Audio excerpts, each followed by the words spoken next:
Think about the particular kind of tiredness that arrives late at night when the day has finally emptied out and the mind is still turning over on its own. There is a specific comfort in reaching for a show you already know by heart, and Gravity Falls is built for exactly this. The voices arrive before the pictures do. Dipper narrating into his journal, Mabel somewhere in the next room laughing at something, Grunkle Stan grumbling behind the register of the Mystery Shack, and the whole town settling into that green and blue dusk that the series returns to again and again. You do not have to follow the plot because you already carry it. In that half-awake state where you are neither watching nor quite dreaming, the summer in Oregon becomes a place your body remembers rather than a story your mind has to track.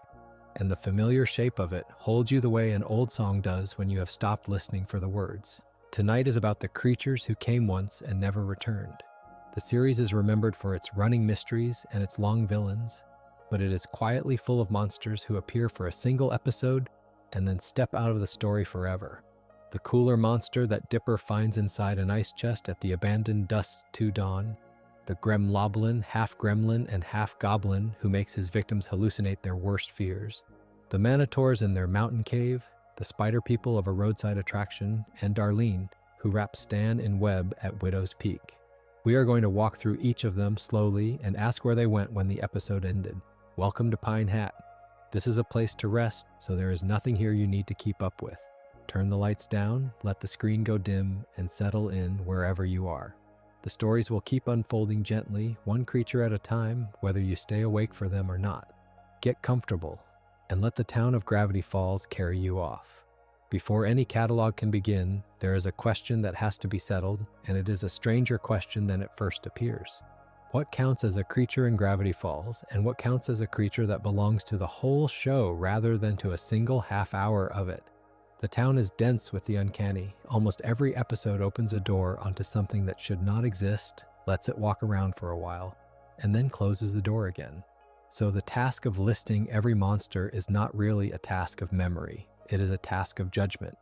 You have to decide again and again whether the thing you are looking at is a citizen of this world or a visitor who is passing through. To make those decisions without simply guessing, this whole video leans on two sources, and it is worth being clear about them at the start because the trustworthiness of everything that follows depends on them. The first is the Gravity Falls Wiki, and specifically its dedicated list of creatures, a page kept separate from the pages devoted to characters. That separation matters more than it sounds. A wiki that files its monsters apart from its people has already done a piece of the sorting for us. It has drawn a line between the townsfolk of Gravity Falls and the beasts that haunt its edges, and within that list of beasts, it records where each one appears and how often. That record is what lets us distinguish a creature seen once from a creature that returns. The second source is a book, and we will come to the book shortly, because the book complicates things in a way that is genuinely interesting. Start with the simplest category, the one that will make up most of what this video covers. The single episode creature, the monster who arrives, drives one story, and is never seen again. Think about the cooler monster, if you even remember it, because most people do not. Dipper Pines finds it inside an ice cooler at the abandoned Dusk to Dawn convenience store in the 5th episode of the first season. That is the whole of its existence. One cooler, one store, one episode, and then nothing. It does not return, it is not referenced, it does not join the loose community of oddities that the show sometimes gathers together. It is a creature that exists for exactly as long as the plot needs a threat inside a cooler and no longer. That pattern repeats across the series with a kind of quiet regularity, and once you start noticing it, you cannot stop. The Gremloblin, a half-gremlin and half-goblin thing whose particular horror is that it forces its victims to hallucinate their worst fears, is the main antagonist of a single episode near the end of the first season, and it does not reappear afterward. Consider how much personality that creature has, how specific its power is, how vivid a villain it makes. And then consider that the series spends it entirely in one story and walks away. Gravity Falls is unusually willing to do that. It builds an elaborate monster, uses it once, and treats the loss without ceremony because the town is deep enough to afford it. The Manotaurs are a slightly different shape of the same idea. They are a tribe, half human and half bull, defined almost entirely by their obsession with manliness, and they are introduced in Season 1's 6th episode as a self-contained group living in a mountain cave near the town. A tribe implies continuation. A tribe implies that somewhere, off-screen, these creatures go on living their lives after the credits. And yet within the actual broadcast series, they belong to that one episode. This is a useful distinction to hold on to because it separates two very different things. There is a creature that exists only once in the fiction, and there is a creature that the series implies continues to exist but only ever shows us once. The Manotaurs are the second kind. Their world is larger than their screen time, but their screen time is a single visit. The Arachnimorphs, sometimes called the spider people, sit further along the same line. These are spider creatures with a specific and unsettling ability, the power to disguise themselves as humans in order to lure their prey close, and they appear as an attraction at a Mystery Mountain tourist trap in an episode late in the 2nd season. That is the only episode they appear in. Within that story, the Arachnimorph named Darlene lures Stan Pines to a place called Widow's Peak, and there reveals her true spider form, trapping him in web before she is defeated. Everything about Darlene, her charm, her deception, her sudden transformation, her defeat, is confined to those events. She is one of the most memorable one-time threats in the series. Precisely because the show gives her a full arc inside one episode and never revisits her, she does not need to return. The story of her is complete. The hand witch narrows the frame even further, and here we begin to touch the second, harder problem of sourcing. She is a reclusive creature whose method is blackmail, forcing men into dating her, and she appears only in one segment of a Halloween special, the part titled Hands Off, inside the episode called Little Gift Shop of Horrors. So already her appearance is smaller than a whole episode. It is a fragment of an anthology.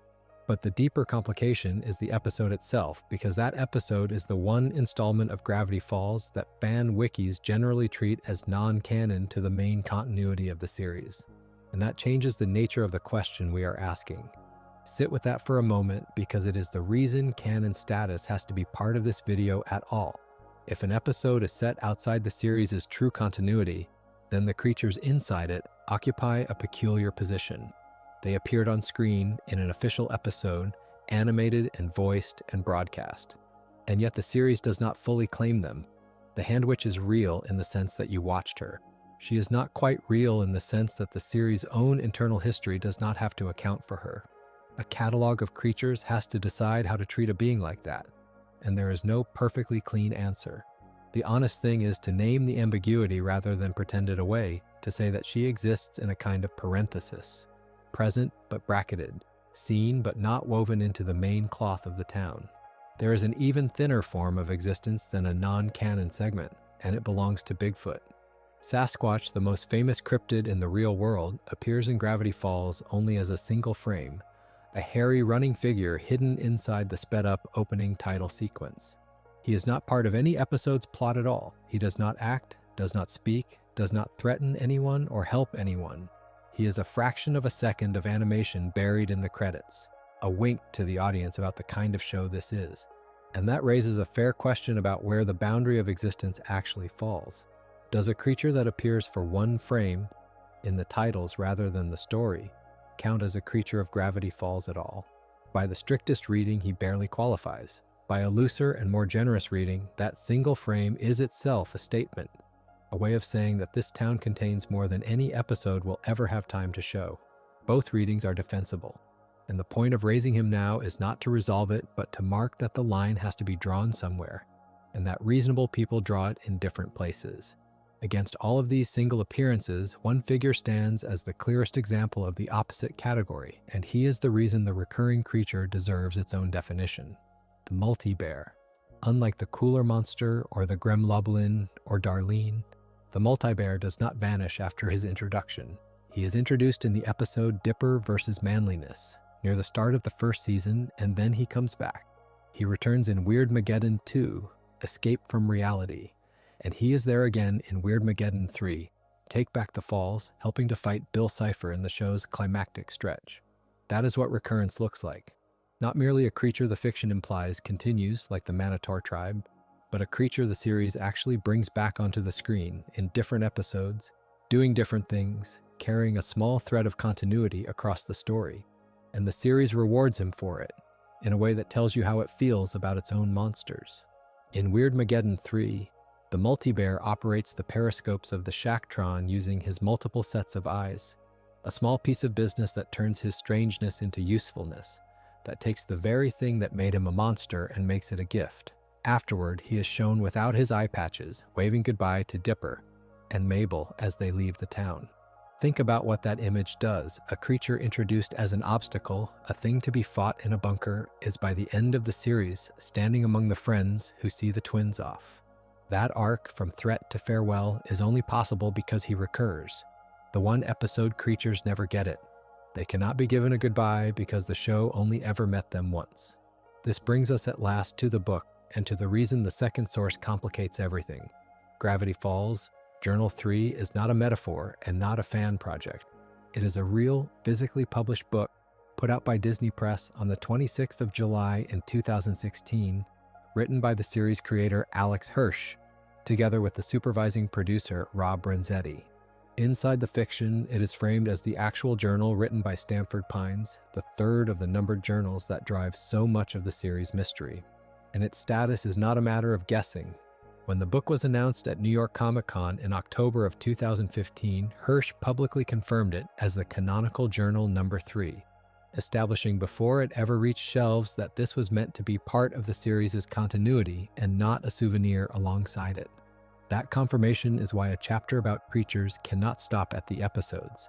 Because Journal 3, the book contains newly created creature entries and pages that were never shown on screen. There are beings described and drawn in that journal that appear in no broadcast episode at all, and yet, by the author's own word, they are canon. So when a fan speaks of a Journal 3 creature, they may be pointing at something you can never find by rewatching the series, no matter how many frames you pause on. It exists only on the page, and this scrambles the neat categories we have been building. We began by separating creatures seen once from creatures seen many times. Now we have to add a third possibility, the creature never seen on screen at all, living entirely inside a canonical book. So these are the rules the rest of this video will follow, and they are worth keeping in mind as the catalog unfolds in the chapters ahead. A creature is sourced from the wiki's list, kept apart from the characters so that appearances can be counted rather than remembered. A creature is judged a single episode or recurring by whether the show actually brings it back, the way it brings back the multi-bear and does not bring back the Gremloblin. Canon status is treated as a real variable so that the hand witch of a non-canon special is not confused with a creature of the main continuity, and so that the frame of Bigfoot in the titles is understood for what it is. And the book counts. Journal 3 counts, which means some of the creatures we will discuss were never animated at all. With those boundaries set, the town is ready to be walked through, one creature at a time. The second episode of a series is a fragile thing. The first episode has to promise everything, and the second has to prove that the promise was not an accident. The Legend of the Gobblewonker, which first aired on the Disney Channel on the 29th of June 2012, is where Gravity Falls quietly decided what kind of show it was going to be. It was written by Michael Rianda and Alex Hirsch and directed by John Aoshima, and if you watch it as a mystery, it appears to be a small one, a rumor, a lake, a monster at the bottom of it. But the episode is doing something stranger than a monster hunt, and the last shot rewrites everything that came before it. So it is worth walking through slowly because there are at least 2 Gobblewonkers in this story, and only one of them is a lie. It begins with a rumor. Dipper and Mabel hear that a lake monster called the Gobblewonker lives at the bottom of the town's lake, and they decide, with the total conviction of children who have already seen too much, to prove that it is real. Think about where they are in the summer at this point. They are 2 episodes in. The journal has already told them that the ordinary surface of this town is a thin one. So a rumor of a monster is not to them a tall tale to be enjoyed and set aside. It is a hypothesis. And the whole episode turns on the difference between wanting a monster to be real and needing the person in front of you to be seen. Those 2 hungers run in parallel here, and the series is careful never to let you notice, until the end, that they are the same hunger wearing different clothes. There is a small choice at the start that the episode treats as almost nothing, and it is the choice the whole thing is secretly about. Grunkle Stan wants to take the twins fishing. This is not the crude, money-grubbing Stan the pilot introduced you to. This is a man who has picked a day and a boat and imagined company on the water. And Dipper and Mabel, offered a quiet afternoon with their great uncle, choose instead to join Seuss on a boat expedition to hunt the Gobblewonker. Seuss's boat is named the SS Cool Dude, which tells you exactly how seriously the adventure takes itself and exactly how much the twins prefer it to an afternoon of sitting still. It is an easy choice. It is barely a choice at all. That is the point.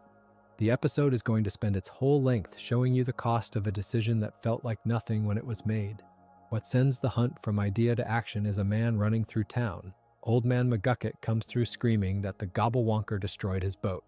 Hold on to him because he is the hinge of the entire episode, and the series introduces him as pure comic noise, a raving old figure with a story too wild to trust.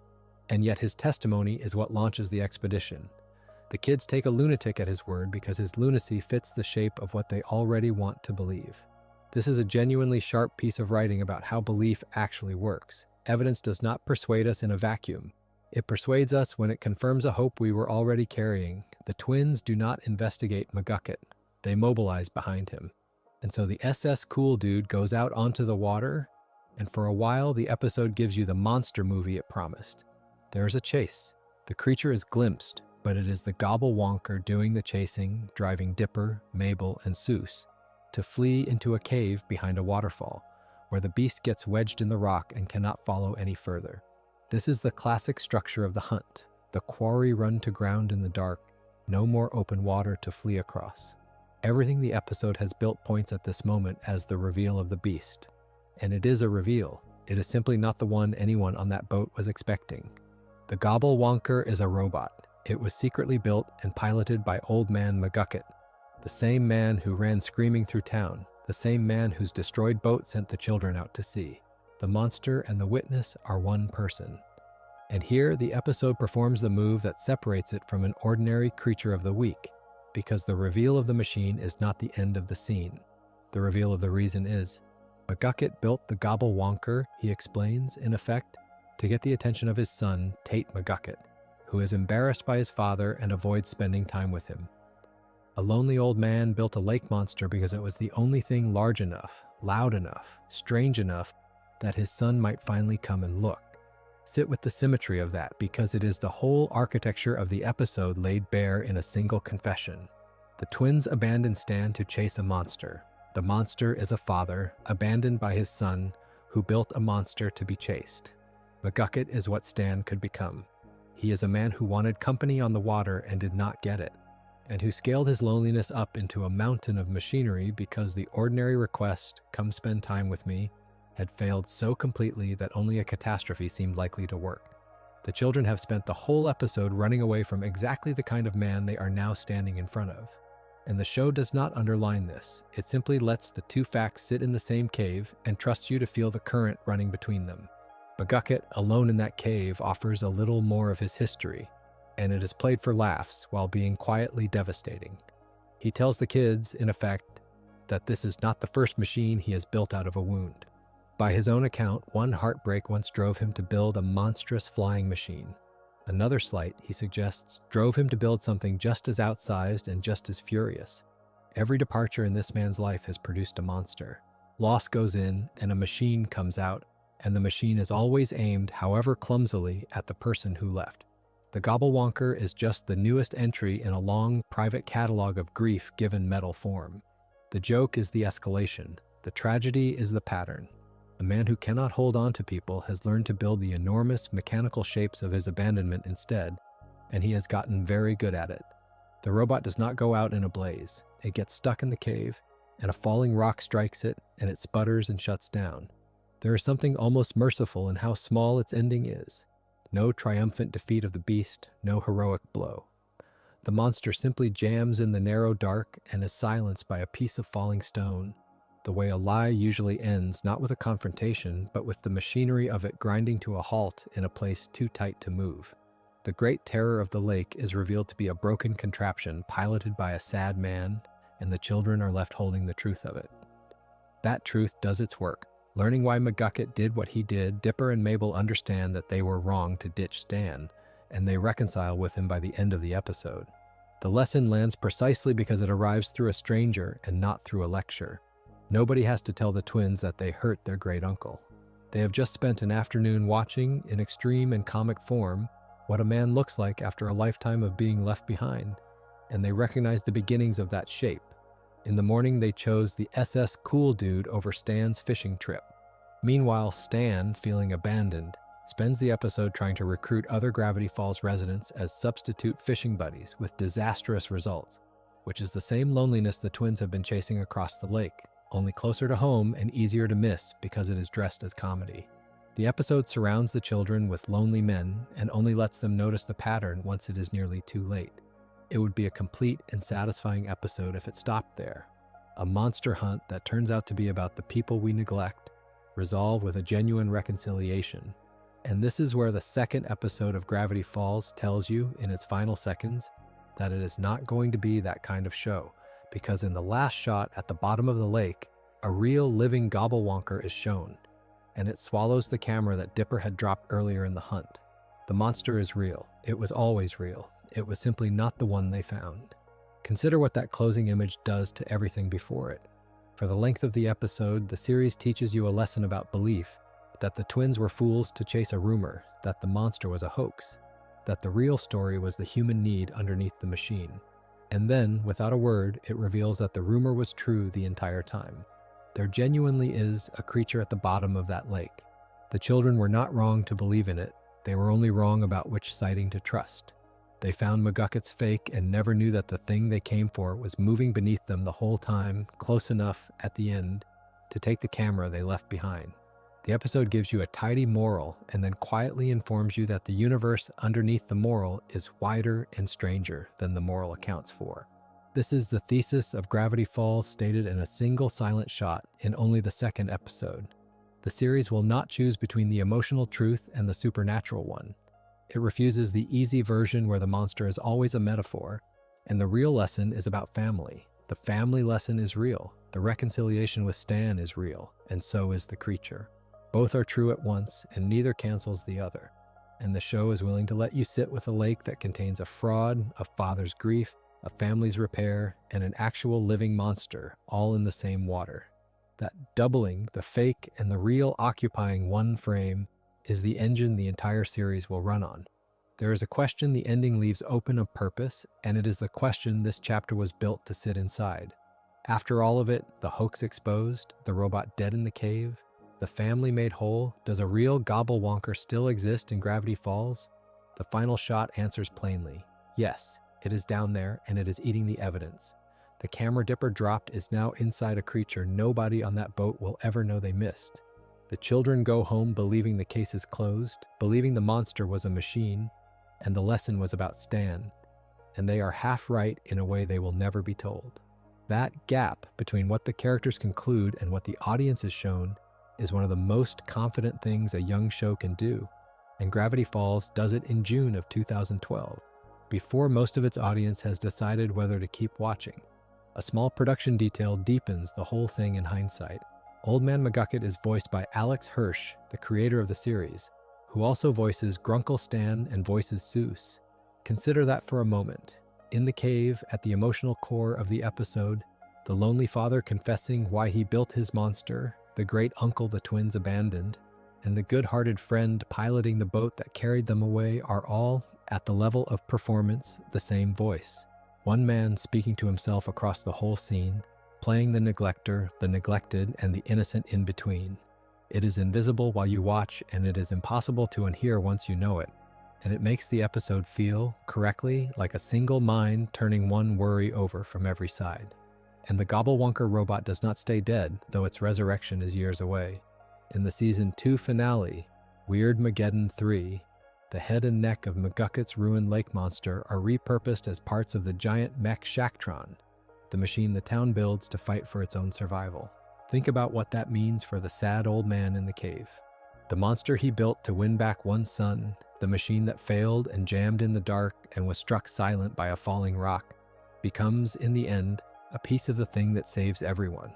His grief, given metal form and then abandoned, is pulled back out of the water and made load-bearing. The loneliest invention in the series' second episode is still there at the very end, holding up part of the town's last stand. Gravity Falls builds slowly, and it forgets nothing, and it decided at the bottom of this lake that nothing it made would ever be only a joke. There is a holiday in Gravity Falls that most towns would recognize, and none would quite believe. It is called Pioneer Day, and it belongs to the 8th episode of Season 1, an episode titled Irrational Treasure. Pioneer Day is the kind of civic ritual a small town builds around its own origin story, a day set aside to celebrate the people who supposedly founded the place and made it worth living in. What the episode understands, slowly and with a light touch, is that origin stories are also performances. Someone has to stand up and tell them. Someone has to decide which version gets remembered and which version gets folded away and forgotten. And in this town, the family that decides is the Northwest family. The commencing ceremony opens with Pacifica Northwest giving a speech about her great-great-grandfather, a man named Nathaniel Northwest. She stands before the town and delivers the founding legend as though it were plain fact, the way founding legends are usually delivered, with confidence standing in for evidence. Think about what a speech like that actually does. It is not information. It is a claim of ownership over the past, made by the one family with the most to gain from that past being flattering. Pacifica is young, but she has already learned the posture of it, the certainty, the sense that history belongs to her because her name is stitched into it. That same certainty is what she turns on Mabel. Pacifica tells Mabel, in effect, that she is too silly to take part, too unserious for a day about dignity and heritage. It is a small cruelty, the kind that lands harder than a large one because it names something true and then punishes it. Mabel is silly. That is not a flaw in her, it is the entire shape of her. But being told that the thing you are is a reason to be excluded is a particular kind of wound, and the episode lets it do its quiet work. Mabel decides to try to seem more serious. Watch what that decision costs her because the episode measures it in objects. Mabel removes her nacho earrings, she removes her sweater. These are not incidental details. The sweater and the strange earrings are the outward signal of who she is, the parts of herself she wears on the outside so that no one has to guess. To take them off is to attempt to become someone acceptable to Pacifica, someone folded into the dignified version of the day. There is a sadness in that image that the series does not underline. A girl subtracting herself piece by piece to fit a definition of seriousness she did not write and does not really believe in. The nacho earrings especially are the kind of thing only Mabel would choose, and setting them aside is the closest the episode comes to showing her doubt herself. While Mabel is trying to shrink into the shape of the day, her grunkle Stan is doing the opposite, colliding with it head-on. Stan ends up in the stocks, that old wooden frame of public humiliation that a place like Gravity Falls would naturally keep around for a holiday like this. He ends up there after some public outburst of his own making, which is exactly the sort of thing Stan would do, treating a civic celebration as one more arena for his grievances. And once he is fixed in place, unable to move, unable to leave, the town's smallest and most theatrical villain arrives to take advantage. From the stocks, Stan can't resist mocking Gideon's tomato farmer costume, and Gideon gets his revenge by pelting him with tomatoes. There is something almost medieval about that scene, and the episode knows it. The stocks are a very old technology of shame, a way of turning a person into a spectacle for the amusement of the crowd. Stan, who spends most of his life performing confidence and control, is reduced to a target, held still while a child throws food at him and enjoys it. Set that beside Mabel taking off her earrings and you begin to see what this episode is really about. Pioneer Day is a machine for deciding who gets dignity and who gets humiliation. And the machine is not fair. It humiliates the loud, unpolished Pines family while it hands the microphone to the Northwests. The tomatoes and the removed sweater are the same idea from two directions. Underneath the pageant, Dipper is doing what Dipper always does, which is refusing to accept the official version. He recalls an article from the journal suggesting that Nathaniel Northwest, the very man Pacifica has just been praising, may have been a town fraud. Hold that thought against the ceremony we have just watched. The town has organized an entire holiday around a founder, and the journal quietly proposes that the founder was a lie. This is the fracture the episode opens. Not a monster this time, not a creature from the woods, but a crack running through the town's own memory of itself. The possibility that the story everyone recites was invented by the people who benefited from it. The evidence that turns suspicion into a search is a map. Enclosed within Dipper's journal, folded away where it had been waiting, is a map bearing a triangle symbol. A triangle in this show is never a neutral shape. And even here, early in the first season, the symbol carries a weight the characters cannot yet read. What matters in the moment is that the map is a lead. It is a physical object that seems to point somewhere, and Dipper, being who he is, decides to follow it. The journal has handed him a thread, and pulling on a thread is the one thing he cannot resist doing. But he is not the only one paying attention. As Dipper and Mabel talk, Sheriff Blubbs and Deputy Durland are eavesdropping on them from behind the statue of Nathaniel Northwest. Consider where the show chooses to hide them. Not behind a tree, not around a corner, but behind the monument to the founder himself. The law of Gravity Falls is literally standing in the shadow of the Northwest legend, listening, protecting it.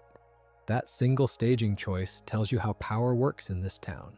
The statue and the police are on the same side, and the two children pulling at the town's founding myth have, without quite knowing it, drawn the attention of both.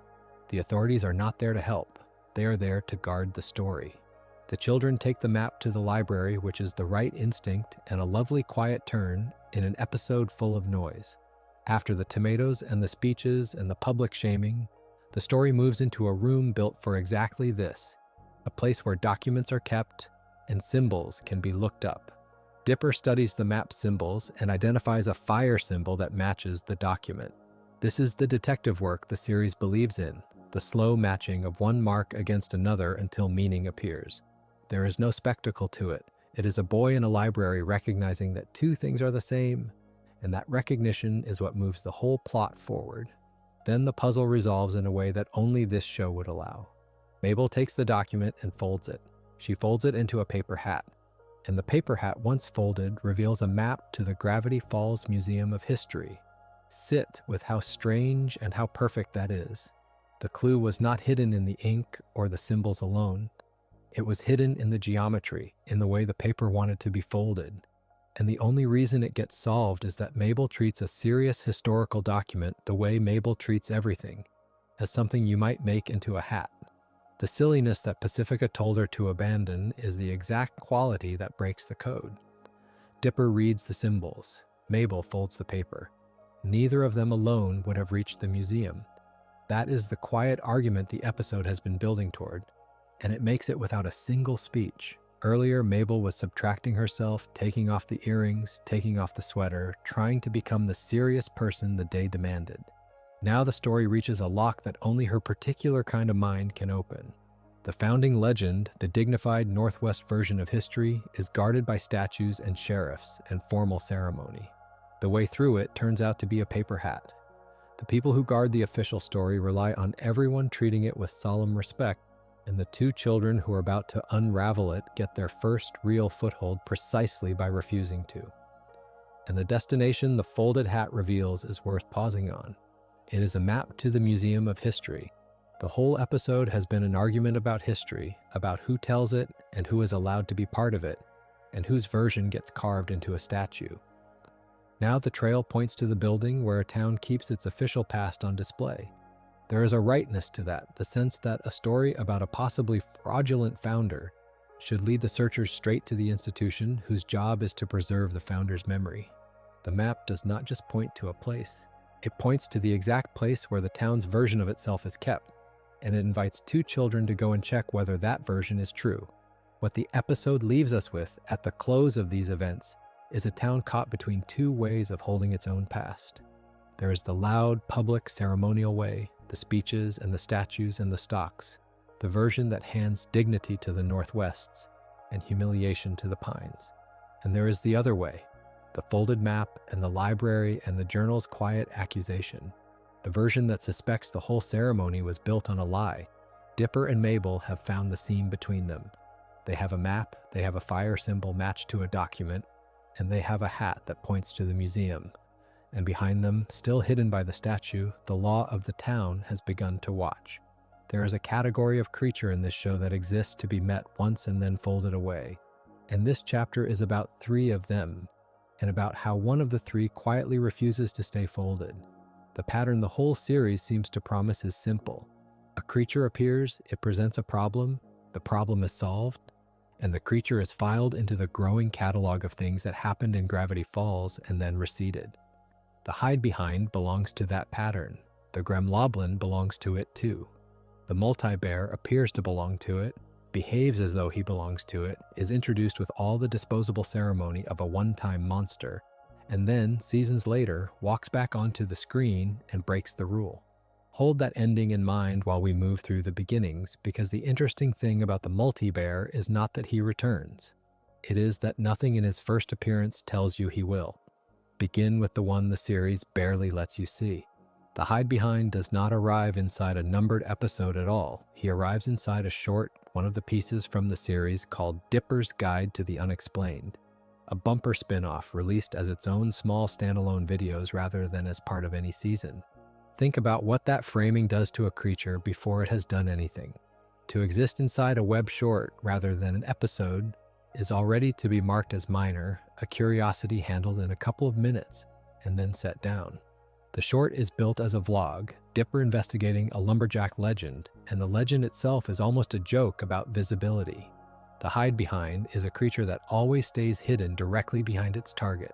Wherever you turn, it has already turned with you. It is defined entirely by the geometry of never being where you are looking. That premise is doing something sly because it makes catching the creature a problem of sight rather than strength. Dipper's solution is a suit rigged with mirrors, worn so that he can supposedly see in every direction at once, and so finally spot the thing that lives in the one place a person cannot look. There is a real elegance to the idea. If the creature's only power is to occupy your blind spot, then a man with no blind spot has, in theory, disarmed it completely. The whole short leans on that logic, and you can feel it building toward the moment the mirrors pay off and the hide-behind is caught in a reflection it cannot escape. The payoff never comes, and the way it fails to come is the entire point. The short ends with Mabel poking Dipper's head from up in a tree, yelling, "Blind spot," and knocking him off balance. That is the whole reveal. The mirror suit has a gap after all, a place the mirrors do not cover, and Mabel finds it by accident from above. The hide-behind itself is never actually shown being caught, never seen on screen, never confirmed to have been there at all. You leave the short having learned only that a person who believes he has eliminated his blind spot has simply stopped noticing where it moved to. As a resolution, this is almost a refusal to resolve. The creature is not defeated. It is not photographed. It simply stays behind, exactly as promised, and the short closes on the human failure rather than the monster's capture. Of the three creatures in this chapter, the hide-behind is the one that most perfectly obeys the one-time rule, because in a sense, it never fully appeared in the first place. Move from a creature you cannot see to a creature you must not look at. The Gremloblin arrives in Boss Mabel, the 13th episode of Season 1, first aired in February of 2013, and it enters through Dipper's frustration rather than through fear. Dipper has grown tired of Stan's fake exhibits, the painted taxidermy and cheap illusions that fill the Mystery Shack, and he goes into the forest to capture something genuinely supernatural, something real to put on display. The Gremloblin is what he brings back. Notice how different this entrance is from the hide-behinds. The hide-behind is hunted for a vlog and never caught. The Gremloblin is caught almost immediately and then caged, which means the episode is not about the chase at all. It is about what you do with a real monster once you have one. The creature's power is precise and cruel. Anyone who looks directly into its eyes sees their own worst nightmare. That is the whole mechanism, and it is worth sitting with how internal it is. The Gremloblin does not breathe fire or swing claws to hurt you. It turns your own attention into the weapon, so that the damage is entirely a projection of the person looking.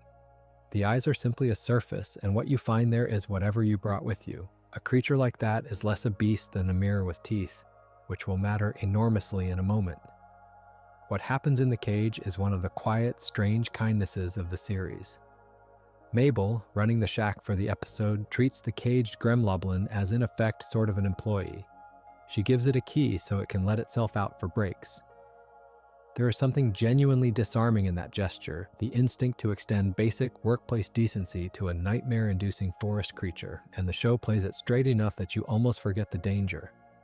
Then Mabel splashes it with water. She has read Journal 3's warning about the Gremloblin, but only partially, and the part she did not reach is the part that says water makes the creature stronger and more dangerous. This is the same book that runs through the whole series as a source of half-understood authority. And here its danger is not that it is wrong, but that it is long. That a warning only protects you if you read to the end of it. The threat in Boss Mabel is not really the monster. It is the incomplete reading of the manual. The resolution turns the creature's own logic back on itself, and it is the most satisfying of the three. Dipper defeats the Gremloblin by redirecting its gaze into a mirror so that the creature looks directly into its own eyes and is forced to see its own worst nightmare. The image it sees is of itself resembling its father, and that vision incapacitates it. Think about the symmetry of that. A creature whose entire power is to show you the worst thing inside your own mind is undone the instant it is made to look inward, and the worst thing inside its own mind turns out to be a version of itself that looks like its father. The monster that weaponizes private fear has a private fear of its own, and it is an intimate, almost domestic one. The fear of becoming a parent, of seeing the father in your own reflection. The Gremloblin arrives as a display piece and exits as an accidental confession. And then it is gone. It has done its one episode, delivered its one idea, and the series does not call it back. This is the rule working exactly as intended. Now the creature that will break it, and the crucial thing is that his first appearance gives no warning. The multi-bear enters in Dipper versus Manliness, the season's 6th episode, and he enters as somebody else's designated enemy rather than as his own character. Dipper, mocked for singing the pop song Disco Girl, falls in with a group of testosterone-driven creatures called the Manotaurs, and to complete his training in manliness, they set him a final trial. He is to slay their declared enemy, the multi-bear, a creature they have built an entire mythology of hatred around. So the multi-bear is introduced the way a one-time monster is always introduced, as an obstacle in someone else's story, a name to be crossed off a list of manly deeds. Look at how he is built, because the design is telling you something before he speaks. The multi-bear has one large bear head and then 8 or 9 smaller heads around it, and 12 limbs in total, and of all those heads, only the one is capable of human speech. A body of many heads and many limbs, and a single voice among them. He is voiced by Alfred Molina, and that casting matters more than it might seem, because Molina brings a weary, cultured gravity to the role, a voice that sounds like it has been alone with its thoughts for a very long time. The creature the Manotaurs describe as a monster to be killed turns out, the moment he opens the one mouth that can talk, to be reasonable, gentle, and softly sad. Dipper does overpower him, and the way he does it is itself a small thesis. He wins not through strength, but through his small size and agility, the very qualities the Manotaurs mocked him for, the qualities that supposedly made him unmanly. The boy too small to be a man defeats the great enemy precisely because he is small. And then, at the moment the trial reaches its point, the moment he is meant to make the kill, the fight stops, because Dipper discovers that the multi-bear's favorite song is also Disco Girl, the same song Dipper was mocked for. The same song that started the whole chain. The enemy he was sent to destroy loves exactly the thing that got Dipper labeled a target in the first place. Everything reorganizes around that discovery. Dipper understands, in effect, that the Manotaurs have been bullying the multi-bear for the same reason they bullied him, for liking a song they have decided is too girly to be allowed. The enmity was never about the creature being a monster. It was about the creature having a soft, unmanly taste and refusing to hide it. So Dipper refuses to kill him, and he calls the Manotaurs jerks for demanding it. That is the resolution of the arc, and on its own terms it is complete. The trial is failed on purpose, the friendship over shared taste is chosen over the performance of manliness, and the episode makes its argument about what manliness actually is by having the smallest character reject the whole apparatus. As a one-time creature story, it is finished. The multi-bear has been met, understood, spared, and could easily have receded into the catalog like the Gremloblin, like the hide-behind, like every other creature the series introduces and sets down. He does not recede. This is where the rule breaks, and it breaks without fanfare, which is what makes it worth noticing. In the 20th episode of the 2nd season, the finale titled Weird Mageddon 3, first broadcast in 2016, the multi-bear comes back. He returns not as a threat and not as a trial, but as an ally, siding with the townspeople who are rebelling against Bill Cipher. A creature introduced as an enemy to be slain returns seasons later as one of the many hands raised against the real enemy of the whole series. And the return is not a cameo, not a face in a crowd. He is given a job that only his body could do. The townspeople have built a makeshift battle vehicle called the Shacktron, and during the fight against Bill Cipher's forces, the Multi-Bear helps operate it, using his multiple heads and his multiple hands to man its periscopes. Consider how that closes a loop opened in his very first scene. The design that made him a monster, all those heads, all those limbs, the strange excess of a body built for spectacle, becomes the exact reason he is useful. Many heads to watch through many periscopes at once, many hands to work them. The thing that made him a target for the Manotaurs, his abundance, his difference, is the thing that lets him defend the town. The show took a creature it introduced as an obstacle and gave him, at the end, a place inside the community and a function no ordinary body could perform. That is why the Multi-Bear alone breaks the one-time rule, and it is worth holding the three of them side by side to feel how deliberate the break is. The hide-behind stays hidden and is never seen, obeying its nature so completely that it barely counts as an appearance. The Gremloblin is caught, misread, turned against its own reflection, and never spoken of again, a perfect closed loop. Both of them do their single job and vanish, which is what these creatures are supposed to do. The Multi-Bear looks like he will do the same. He is built like a disposable monster, introduced like one, defeated like one, and then spared in a way that feels like a farewell. Everything about Dipper versus manliness tells you this is the last you will see of him. The return rewrites the first meeting in retrospect. Once you know he comes back for the final battle, the sparing in Season 1 stops being an ending and becomes an origin. Dipper did not just decline to kill a monster, he recruited a future ally, though neither of them could have known it, by recognizing that the creature he was sent to destroy shared his taste and his hurt. The kindness in the cave paid a debt in the finale, and the mechanism of that first mercy, a shared love of a pop song called Disco Girl, turns out to have been the series planting a friendship it would harvest 4 seasons later. That is a longer memory than a one-time creature is ever given. So this chapter tracks 3 resolutions and finds that 2 of them are truly resolved, and 1 only pretends to be. The hide-behind resolves by never resolving, by staying behind exactly as legend said it would. The Gremloblin resolves by looking into itself and finding a father it fears to become.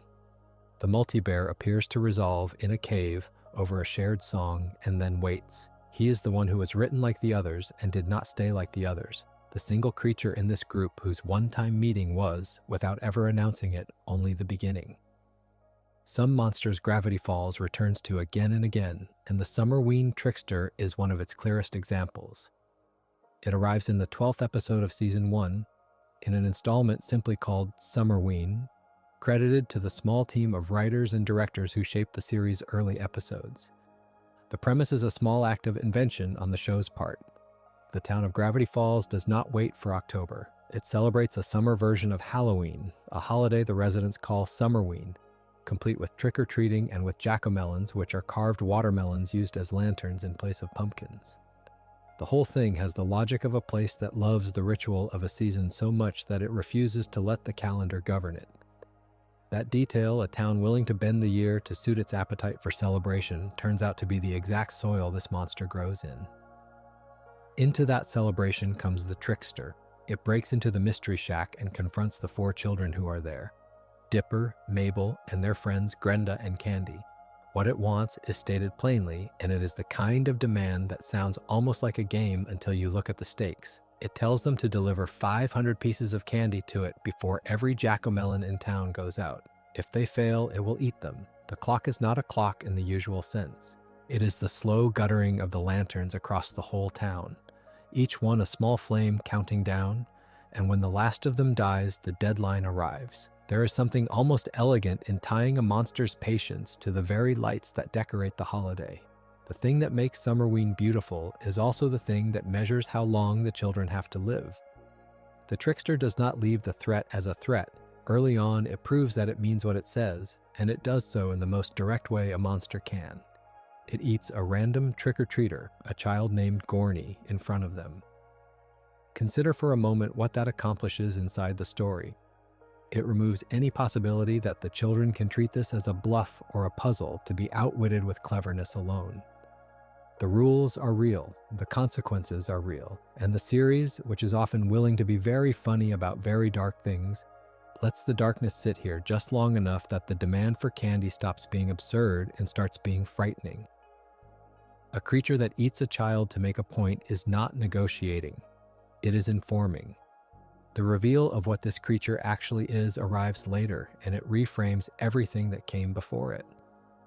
The Summerween trickster's body is not flesh in any ordinary sense. It is an amalgamation, a mass, assembled out of pieces of unwanted candy, the kind the episode calls loser candy, the sweets that children take one look at and throw away. All of it had been discarded in the town dump, and somehow, out of that pile of rejected things, a body cohered and stood up and began to want. Weigh that against the demand it made. The monster built from thrown-away candy walks into town and asks, on pain of death, for candy to be brought to it and accepted. The thing that was refused now demands to be received. Its whole shape is a record of rejection, and its whole desire is to reverse it. There is a thread that runs back from the trickster to Dipper specifically, and the episode is careful to place it. Earlier, Stan had bought a bag of that loser candy to hand out to trick-or-treaters, and Dipper, embarrassed or unwilling, had thrown the bag out. That small act of discarding is tied directly to the creature's creation and to its motivation. It is not that Dipper alone conjured the monster. It is that his gesture belongs to the same category of gesture that made it, the casual disposal of something judged not good enough, repeated by enough people over enough time that the discarded matter finally acquired a will. The series does not lecture him about it. It simply lets the connection exist so that when the monster demands to be wanted, the child it is hunting is one of the people who did not want it. That is a quieter kind of horror than the eating. It is the horror of being confronted by what you threw away. The climax escalates in the way these things do, but with a turn that is pure Gravity Falls. The trickster swallows Sue's whole, the handyman of the mystery shack, and having done that, it moves to eat Dipper and Mabel as well.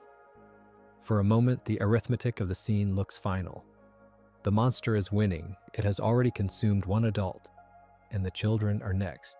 And then the story does something that only works because of what the monster is made of. Sue's does not die inside it. Sue's survives, and being a person who wholeheartedly, uncomplicatedly loves candy, he begins to eat the candy corn monster from the inside out. The creature made of sweets is hollowed from within by an appetite, and it collapses. The weapon that defeats it is not a blade or a spell or a clever trick. It is enjoyment. It is someone eating the candy and liking it. What the trickster says as it dies is where the episode reveals its real subject, and it is worth staying with the exact shape of the confession. As it collapses, the creature admits, in effect, that all it ever wanted was for someone to truly enjoy eating its candy. It cries, and the tears it cries are made of candy corn. While Sue's, entirely unbothered by the strangeness of the moment, happily finishes eating it. Read the scene slowly, and it stops being a monster's death and becomes a wish being granted at the last possible instant. The thing built from rejected sweets wanted only to be consumed with pleasure rather than thrown away with disgust. Sue's, who wanted only to eat something he liked, gave it exactly that. The monster's destruction and the monster's fulfillment are the same event. It gets what it always wanted, and getting it is what ends it. That is a strange and rather tender piece of design, and I think it is worth naming as opinion what the episode seems to understand about its own villain. The Summerween trickster is not evil in the way most threats in the show are evil. It is not seeking power, it is not cruel for the sport of cruelty, and it does not want the world rearranged. It wants a single, small human thing to be received rather than refused, and it has learned only one language for asking, which is threat. The eating of Gorney, the demand for 500 pieces, the swallowing of Seuss, all of it is the behavior of something that does not know any way to be wanted except to force the question. And the resolution works precisely because Seuss answers the real question underneath the threat. He does not defeat the creature by outfighting it. He defeats it by finally doing the one thing it was built to crave, and in doing so, he empties out the reason it existed. There is one more fact about this creature that matters more than it might first appear, and it is a fact about absence. The Summerween Trickster is a one-episode antagonist. It does not reappear in any later installment of Gravity Falls. In a show that is famously, meticulously serialized, a show that plants images and names and shapes early and pays them off seasons later, this monster is allowed to be complete in a single night. That is a choice, and I think it is the correct one. The Trickster's story is a closed circle. It was made of rejected candy, it demanded to be wanted, it was at last enjoyed, and in being enjoyed it ended. There is nothing left of it to carry forward because the thing that drove it was resolved rather than merely postponed. A monster that wants power can always come back for more power. A monster that only wanted to be eaten with pleasure, and then has no unfinished business. Notice how neatly the in-universe machinery closes the threat for good, because this is where the episode's design is tightest. The deadline was the guttering of the jack-o'-melons, a rule the town's own holiday supplied. The monster's body was loser candy, a rule the town's own habits of rejection supplied. And the ending was consumption with genuine enjoyment, which is nothing more than the correct use of candy, the thing candy is for. The creature was defeated by the ordinary purpose of the material it was made from. You do not need a special weapon against a monster built of sweets. You need only someone who does the thing sweets exist to invite, which is to be eaten and liked. Once that happens, the monster cannot persist, because its persistence depended on that thing never happening. The rule that ends its threat is not a magic word. It is simply the candy being enjoyed at last, and there is no version of the trickster that survives being enjoyed. So the episode leaves us with a monster that is easy to laugh at, a lumbering figure of orange and yellow, and difficult to forget, because underneath the shape of a holiday creature, it carries a subtly serious idea about rejection and reception. It was assembled from the things a town threw away. It walked into that town to demand what it had been denied, and it found in the last seconds of its life the one person willing to give it freely. Dipper's discarded bag of loser candy sits at the front of that story like a small confession. We throw things away, the episode suggests, and we do not think about where they go or what they might become. Sometimes what they become is a thing that only wants, more than anything, to have been kept. And when that thing finally arrives at the front door, the answer it needs turns out to be smaller and stranger than a fight. It needs someone to sit down and enjoy it all the way to the end.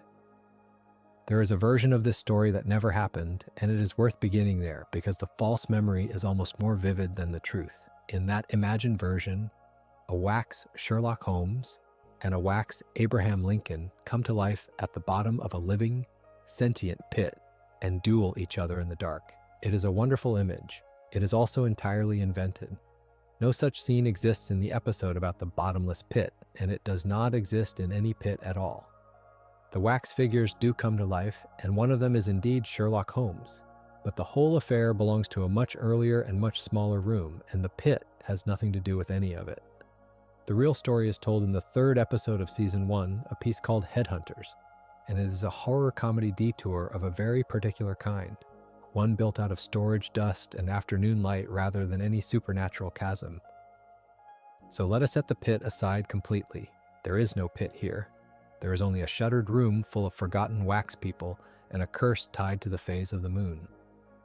Consider first the figure everyone thinks is the star. Wax Abraham Lincoln in this episode never comes to life. He never duels anyone, never speaks, never rises. He is found already ruined, melted into a slump by sunlight coming through the open blinds of a storage room. And this happens early, in daylight, before the night's events begin at all. That is the entire arc of Wax Lincoln. He is a puddle before the plot even starts. There is something faintly funny in that, the way the series takes the most iconic possible wax subject and disposes of him offhandedly, by accident, with weather. He is not a villain, he is a casualty of a badly angled window. But his melting is not pointless because it is the small hinge on which everything else turns. The ruined Lincoln is what prompts Mabel to sculpt a replacement. She decides to make a new wax figure to fill the gap. and she models it not on any president or detective, but on her own great-uncle. Wax Stan is born from Mabel's hands as a stand-in, a cheerful amateur tribute, and the moment he exists, the episode has already loaded its trap. Consider what that means for a second. The replacement is not just a figure, it is a duplicate of a living person, sitting in a room full of things that wake up at night. And they do wake up. The curse that governs these figures is specific in a way that rewards attention. They animate when the moon is waxing. It is a small detail, easy to let slide past, but it is the kind of pun the series buries and never underlines. Wax figures that live by the waxing moon. The word does double duty, naming both the material they are made of and the lunar condition that stirs them, and the writers simply let it sit there, unremarked for anyone awake enough to catch it. That restraint is part of why the show holds up. It does not nudge you. On the cursed night, the newly made Wax Stan meets a fast and violent end. Wax Sherlock Holmes, the true antagonist of the piece, takes an axe to him and beheads him, mistaking the wax figure for the real Grunkle Stan. Here, the horror comedy machinery clicks into place. A murder has occurred in a sense, but the victim is a sculpture, and the intended victim was a man, and the killer is a wax detective who cannot tell the difference between the two. The premise is absurd on its surface and deeply unsettling underneath, which is exactly the register this detour is reaching for. A beheading with no body, a killer made of the same stuff as the corpse. The figures are not merely monsters, though, and the episode gives them a grievance before it gives them an ending. Their backstory is laid out plainly. 10 years earlier, they were a paid daytime attraction at the Mystery Shack, a wax museum tourists could come and see, and at night they roamed free. That was their arrangement, their life. Then they stopped drawing a profit. Once the money dried up, Stan locked them away in storage and forgot about them. That is the whole engine of their resentment, and it is a very Gravity Falls kind of engine. The threat is not random evil, it is neglect. It is the specific bitterness of things that were once useful and were shelved the moment they stopped earning. You can read the entire animated confrontation as an argument about being discarded, and the series lets that reading sit under the comedy without ever stopping to explain it to you. The resolution falls to Dipper, and it echoes deliberately the fate of poor melted Lincoln. Dipper duels Wax Sherlock Holmes with an improvised weapon, a fire iron, a poker snatched up in the moment, and the fight is less about winning by force than about steering. What Dipper actually does is lure the wax detective outside. Once Holmes is out in the open, the sunlight does to him exactly what it did to Lincoln in the opening.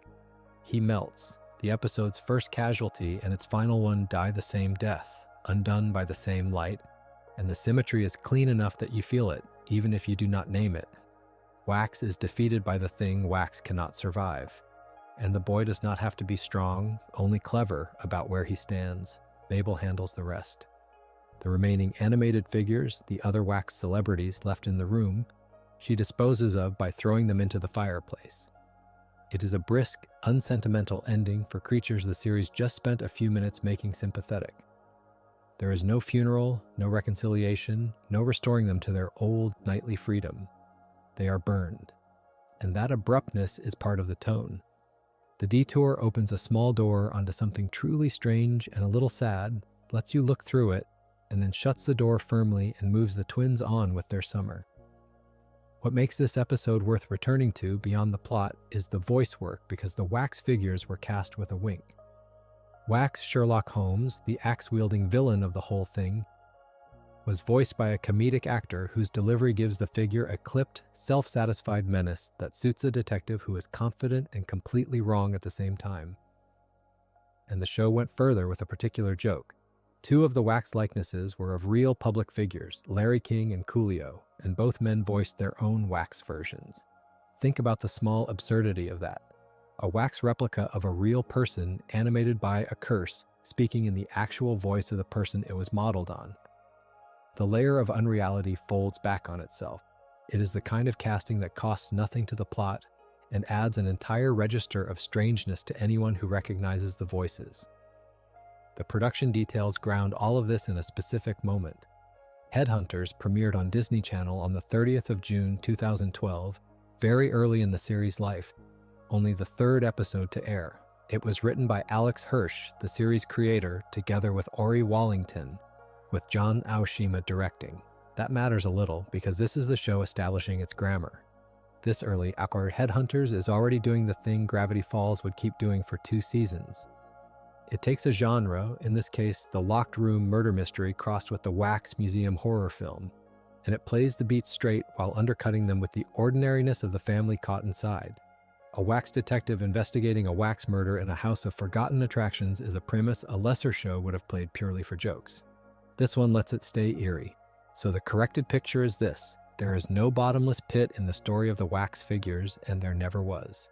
Wax Lincoln does not fight anyone. He melts in the sun before the trouble starts, and his ruin is only the reason a new figure gets made. Wax Sherlock Holmes is the real threat, an axe in his hand and a mistake in his reasoning. Beheading a wax uncle in place of a real one under a waxing moon. He is beaten not by strength, but by geography, walked into the daylight until he runs like a candle. The rest go into the fire. And the memory that fused all of this to a sentient pit is doing what memory always does with this show, which is to collapse 2 vivid things into one that never existed. It is a small episode and a strange one, and it resolves in under a night. But it is a useful reminder of how carefully the early series buried its meaning, a curse that puns on its own material. Villains whose real complaint is that they were shelved for not turning a profit. A death by sunlight that bookends the whole thing without announcing itself. None of it is loud, all of it is placed on purpose. And once you set the imaginary pit aside and look at the actual room, at the melted president and the confident wrong detective and the wax faces going into the fireplace, you can see the series learning, this early, exactly how much weight a half hour of animation about wax people could be made to carry. There is a persistent error attached to this corner of the series, and it is worth clearing away before anything else, because the mistake tells you something about how the episode is remembered. The band at the center of this story is called Several Times, and the man who made them is named Ergman Bratzman. He is not Toby Determined. Toby Determined is a separate figure entirely. The small, mournful man who edits the town newspaper, the Gravity Falls Gossiper, and he has nothing to do with the manufacture of a boy band. They are 2 odd men who look like they were built out of leftover parts, and over the years, the memory folds them into one. The episode itself is called Boys Crazy, the 17th of season 1, and if you have carried the title Several Times in your head as the name of the episode, that too is a slip. The band is the subject. Boys Crazy is the frame around it. Boys Crazy first aired on Disney Channel on the 19th of April in the year 2013. It was written by Matt Chapman and Alex Hirsch, with John Aoshima once again directing. That writing credit is interesting on its own because Matt Chapman came out of the world of Homestar Runner, a place built almost entirely on the comedy of characters who are aware, in some faint way, of the absurdity of their own construction. You can feel that sensibility pressing against the softer edges of a Disney Channel cartoon here, in a plot that takes the ordinary premise of a teenage girl falling for a boy band and pushes it, without ever raising its voice, into the territory of genetic engineering and captivity. Here is what the show tells us, plainly inside its own canon. Ergman Bratzman, voiced by Ken Campbell, obtained the technology to sequence DNA for what the episode describes as a perfect boy, not one boy. He grew multiple clones in test tubes, and from those clones he assembled a band. Think about the order of operations there, because it is the whole grim joke of the thing. The music did not come first. The personalities did not come first. The idea of 5 distinct young men with names and voices and fans did not precede the biology. The biology came first, and everything that looks like individuality was grown afterward, in glass, to a specification. The band is not a group of people who became a product. The band is a product that was dressed up to look like a group of people. The 5 of them have names, and the names are their own small comedy because they are barely names at all. Craigie G. Greggy, C. Leggy P. Chubby Z, and Deep Chris. Say them slowly, and you can hear the machine behind them. Craigie and Greggy are the same syllable shuffled, the same sound handed to 2 different tubes. Leggy and Chubby are descriptions wearing the costume of names, 1 body part and 1 body type, as though whoever labeled them had run out of ideas by the 4th clone and simply pointed at what he saw. And then Deep Chris, who is allowed one actual first name, presumably because a band needs one member whose voice goes low. These are not names chosen by parents. They are inventory tags. And that is precisely the point the episode is making without ever stopping to explain it. When you manufacture a person, you do not name him, you catalog him. There is a real-world hand inside the fish in here, and it deepens the joke rather than breaking it. One of the several Time-As clones is voiced by Lance Bass, who was himself a member of the actual boy band NSYNC. So the series reaches out and casts a genuine manufactured pop star, a man who lived the machinery of the industry the episode is satirizing, to give voice to a literal clone grown in a tube. There is something almost tender in that choice, and something sharp. The satire is not coming from outside the world of boy bands, pointing and laughing. It is voiced in part by someone who is inside it. The parody knows what it is parodying because one of the parodied is in the room. What lifts boys crazy above simple mockery is what Bratzman does with the clones. When the cameras and the crowds are gone, he keeps them caged between concerts. That is the detail the episode does not soften. These are not pampered stars resting in comfort. They are locked away, and when one of them misbehaves, Bratzman threatens to replace him with a fresh clone from a spare tube. Sit with the weight of that threat for a moment. It is not a threat of firing, which assumes a person who could go on to some other life. It is a threat of replacement at the level of the body itself. You are not being told you will lose your job.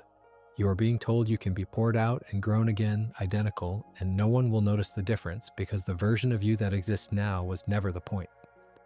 The interchangeability that makes the whole scheme profitable is also the thing that makes it monstrous. A perfect boy, endlessly reproducible, is a boy who can never be irreplaceable, and therefore a boy who can never truly be safe. Into this comes Mabel with her friends Candy and Grenda. They discover the clones caged backstage in the dressing room, hidden behind the glamour of the series. And they do the thing that any 12-year-old who has just found 5 frightened captives would want to do. They get them out. The escape is small and homemade and entirely in character for this show, which so often solves enormous problems with objects lying around a bedroom. They smuggle the clones out of the venue inside a duffel bag, and they carry them back to the mystery shack. There is no dramatic breakout, no confrontation in the moment. There is a bag, and there is a girl who has decided these creatures matter, and that is enough to move them from a cage to a home. And this is where the episode does something that most cartoons built on a rescue would never risk. It does not let the rescue be the happy ending. Bratzman is arrested, which resolves the villain cleanly, and by every convention of the form, the clones should now simply be free, and the story should be over. Instead, the moment the external threat is removed, the problem changes hands. Mabel refuses to let the clones go.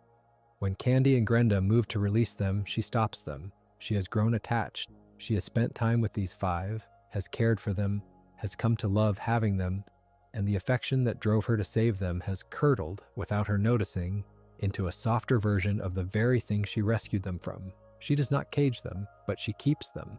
And the series is honest enough to see that keeping, however gentle, however loving, is still a kind of ownership. That is a remarkably mature turn for a Disney Channel cartoon to take with its warmest, most open-hearted character. Mabel is the emotional engine of Gravity Falls, the one whose enthusiasm is almost always rewarded, whose love for things is presented again and again as a strength. Here, that same love is shown to have a shadow. Loving something is not the same as being willing to let it go. And the episode does not resolve this by having someone lecture her. The realization comes from the clones themselves. They perform a song thanking Mabel for caring for them. That gratitude offered freely is what breaks the spell. Being thanked for keeping them is exactly what makes her understand that she should not. The kindness they show her holds up a mirror, and in it she sees that their gratitude is the gratitude of the captive to the gentle jailer, and she cannot bear to be that, even a loving version of that. So she releases them. She lets them go into the forest outside town. It is a remarkably graceful piece of writing because the lesson lands on the character least likely to need it and most painful to teach it to. The cruel man cages them and is punished. The kind girl keeps them and has to punish herself, has to choose the harder thing, has to give up something she loves in order to prove that she loved it correctly. The distance between Bratzman and Mabel is real and enormous, and the episode never suggests otherwise. But it also refuses to pretend that good intentions dissolve the underlying question. These are living creatures. They belong to no one. The forest is the only honest answer, even though the forest means she will not see them again. Or so it seems. And this is the second correction this chapter has to make, because there is an assumption that hangs over the clones, the belief that once Mabel opens her hands in that forest, several times simply vanishes from the show, never to return. A one-episode curiosity released and forgotten. That is not what happens. The clones come back twice in the two-part series finale in the episodes titled Weird Mageddon 2 and Weird Mageddon 3. The two returns are different in kind, and the difference is worth slowing down for. In Weird Mageddon 2, subtitled Escape from Reality, what appears is not quite the clones themselves, but a fantasy of them. This part of the finale takes place inside Mabeland, a dream world spun out of Mabel's own mind, a place built from everything she wishes were true. And there, riding a bicycle built for 5, one seat for each member, is a fantasy version of several times. Consider what it means that they appear there, of all places. Mabeland is a curated paradise assembled from Mabel's deepest comforts, and the fact that the band she once loved and released is present in it, gliding along on a single machine that requires all 5 of them and no more, tells you the letting go never fully closed. Somewhere beneath everything, in the private country of her own longing, she kept them after all. Not the real ones, the wish of them. And then, in Weird Mageddon 3, the real clones return, and their return could not be less sentimental. They are shown living among Stan's group of refugees, the ragged coalition of townspeople surviving the apocalypse that has swallowed Gravity Falls. The clones that Mabel released into the forest survived out there, and when the town needs every hand it has, they are folded into the resistance. What they contribute is one of the finale's small, absurd, perfect images. They help power the Shacktron, the great walking mechanical version of the Mystery Shack, by running on a treadmill. And they are kept running by a piece of meat dangling in front of them, always just out of reach. Hold those two returns side by side, because together they form the last word on what these creatures were. In Mabel's dream, they are elegant, effortless, ornamental, 5 smiling boys on a bicycle going nowhere in particular through a perfect sky. In reality, they are muscle, chasing food they will never catch, their bodies put to use exactly as bodies, the beauty entirely beside the point. The band that was grown for perfection ends the series as literal engine parts, valuable not for their faces or their voices, but for the simple fact that 5 manufactured young men can run for a long time if you show them something they want. And there is a strange dignity in it because it means they are no longer property and no longer pets. They are refugees like everyone else in that shack, surviving the end of the world by doing the one thing bodies can do. Made in a tube to be looked at, they end up useful in the dark, which is more than their maker ever intended, and more real than anything Mabeland could offer. So the clones do not disappear, and they were never Toby Determines, and the episode that made them is not named after them. What survives, once the errors are cleared away, is a stranger and better story than the one usually remembered. A man grows 5 boys to a specification and cages them. Children carry them out in a bag. A girl who loves them has to learn that loving them means opening her hands. And years later, at the end of everything, the boys she let go are still running, chasing a scrap of meat through the ruins, alive because she let them be. There's a version of Gravity Falls that lives only in the memory of people who half-watched it, and in that version, 2 magical strangers were hired by the Northwest family to ruin their great party. A witch who deals in curses and a wizard who bends probability, both of them undone before dawn. It is a tidy story. It is also entirely invented. Neither the Hand Witch nor Probability the Annoying appears in Northwest Mansion Mystery, the 10th episode of Season 2, and neither of them is ever employed by the Northwest to sabotage anything. They come from 2 different episodes, they never meet, and they have nothing to do with one another beyond the accident of both being magical and both being gone by the time their episode ends. Tonight we can set the false memory down and look at what is actually there, because the truth is stranger and quieter than the rumor. Begin with the witch, because she is the older of the 2. The Hand Witch appears in a segment called Hands Off, one of 3 framed stories inside that Halloween anthology, the 6th episode of Season 2, which first aired in October of 2014. That structure matters to how you should hear her story. She is not the engine of a full episode. She is one small tale among 3, told and then closed. The kind of thing you might be told across a shop counter and then forget you were told. Everything about her is contained, deliberate, brief. The trouble in her story is caused, as trouble so often is in this show, by Grunkle Stan. At the Gravity Falls swap meet, he steals a gold watch from the Hand Witch's stand, and she answers the theft with a curse. She magically takes away his hands. Consider how precise and how strange that punishment is.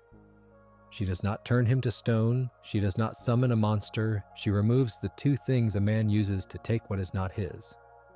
The curse fits the crime with a kind of grim wit, and it sets the rest of the small story in motion because a man without hands must go and ask for them back.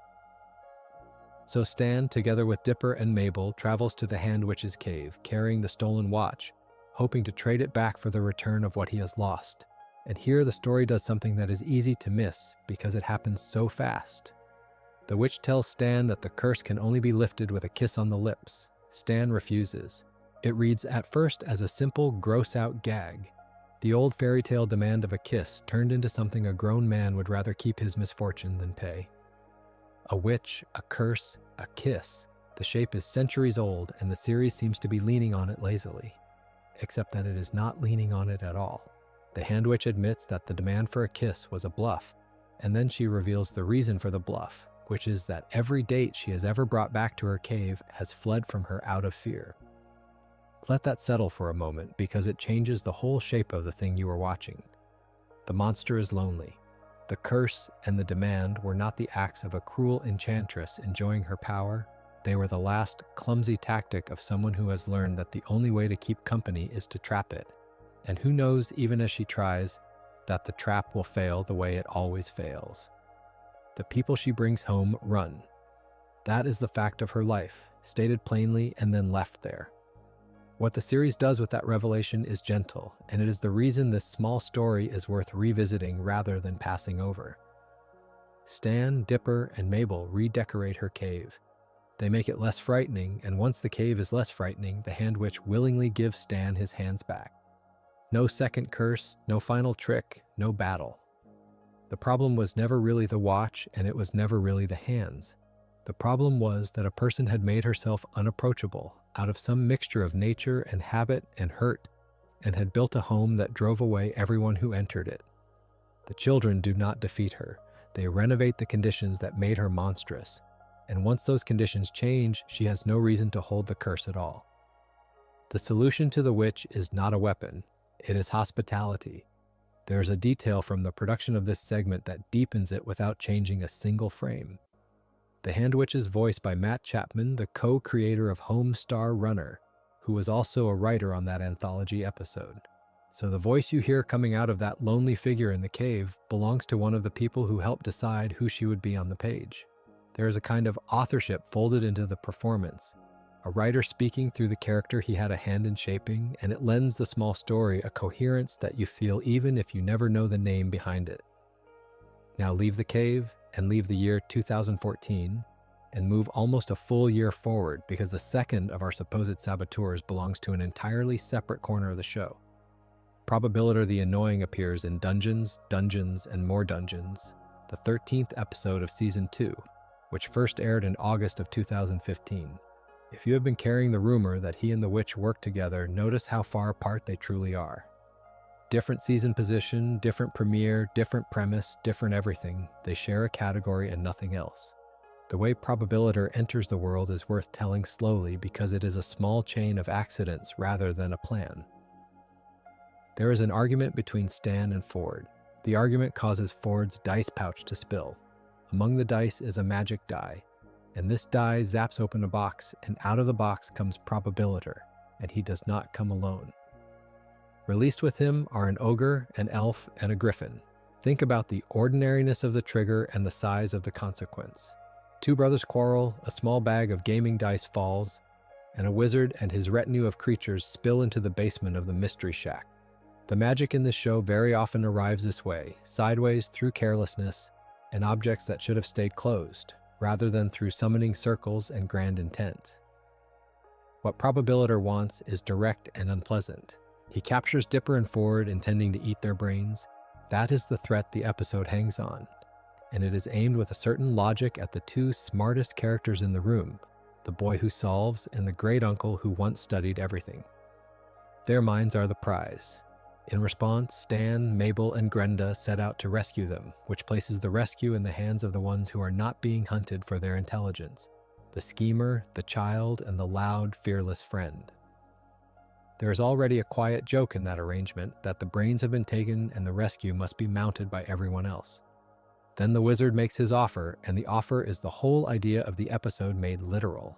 Probabilitor says he will release Dipper and Ford if Stan and Mabel can beat him at a life-sized version of the game, Dungeons, Dungeons, and More Dungeons, Real Life Edition. To make it real, he shrinks Dipper and Ford down and uses them as game pieces. Hold that image because it is doing a great deal of work. The two prisoners are not only the stakes of the game, they are pieces on its board. The people you are trying to save are the tokens you push around while you try to save them.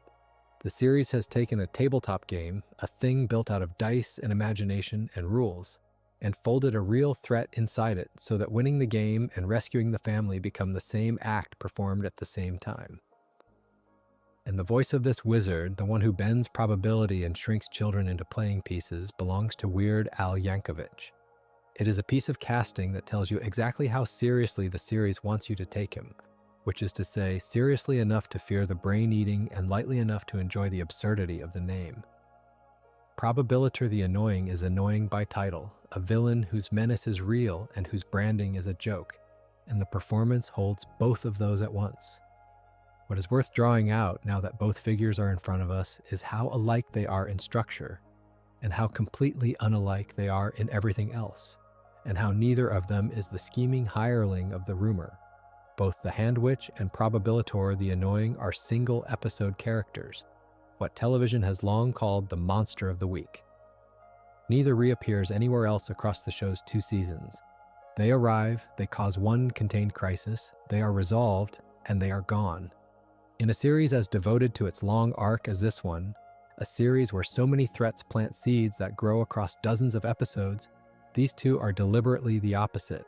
They are complete in a single sitting. Nothing they do echoes forward. That containment is exactly why the rumor that opened this chapter is so tempting and so wrong. A mind that remembers Gravity Falls as a web of connections wants to connect these two, wants to give the witch and the wizard a shared employer and a shared scheme, wants them hired for a single night's sabotage at a single grand house.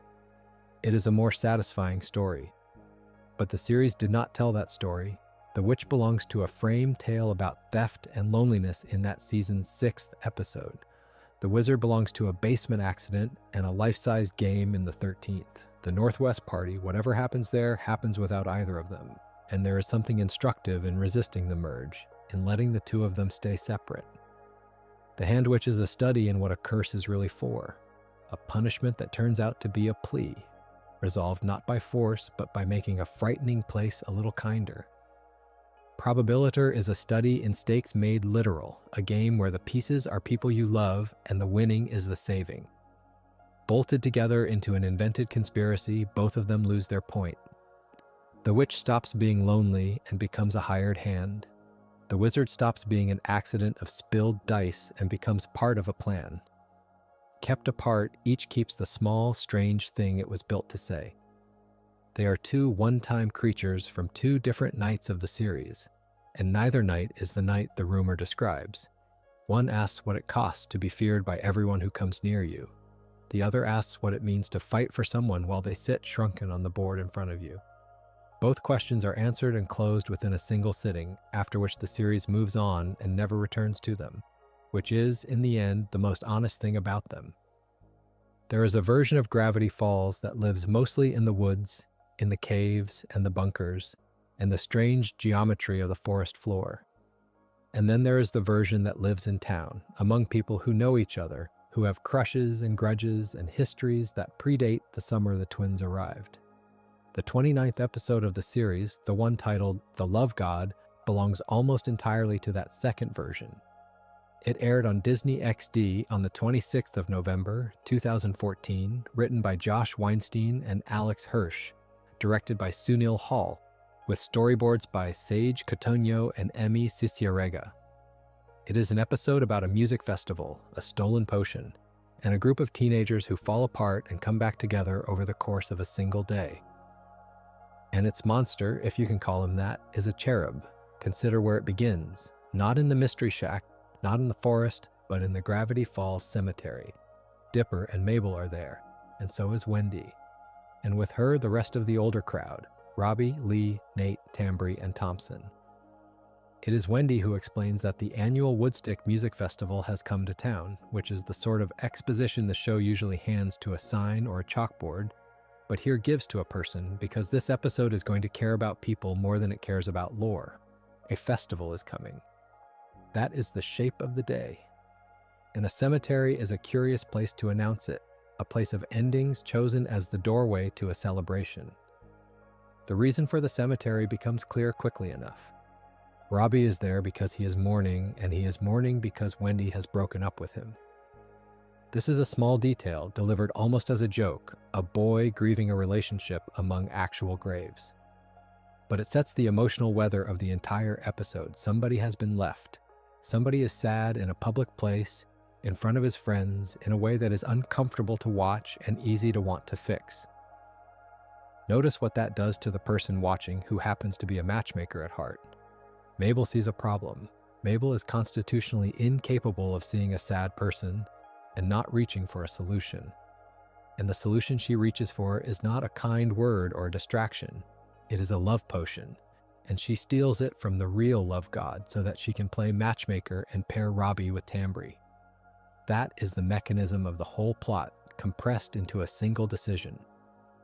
A 12-year-old with a talent for arranging other people, faced with a boy crying in a graveyard, decides that the answer is chemistry, applied from the outside without consent, using a substance she has taken from someone she does not fully understand. It is generous and it is reckless in exactly equal measure. And the episode is honest enough to let it be both at once. Before we follow the potion, it is worth lingering on Mabel's ambitions, because the series gives us a window into them that is simple to overlook and very funny once you see it. Mabel keeps a board of potential matchmaking targets, and Robbie and Tambry are only the beginning of it. The board also proposes Dipper and Candy. It proposes Stan and Seuss's abuelita. And it proposes with the flat confidence of a child who has decided that love is universal and therefore boundaryless, Old Man McGucket, and a beaver. That last pairing is the tell. It reveals that Mabel is not really thinking about compatibility or dignity, or the interior lives of the people she is arranging. She is thinking about arrangements as a form. She likes the click of two things fitting together, and she does not always ask whether the two things want to fit. A woman and an animal, a paranoid inventor and a rodent, filed on the same board as two teenagers who actually know each other. To Mabel, in this moment, they are all the same kind of puzzle. The potion works, Robbie and Tambry start dating, and for a brief instant it looks as though Mabel has done something wonderful, has turned a boy crying in a cemetery into a boy who is happy. And then the day curdles. The friend group turns on each other. It splits up. It refuses to attend Woodstick together, which is the one thing they had all come to town to do. The festival that opened the episode as a shared occasion becomes a thing that none of them can now share, and the reason is a single new couple that Mabel manufactured out of nothing but good intentions and a stolen bottle. The series is precise about why the group fractures, and this is where the episode earns the emotional seriousness that its silly premise might have squandered.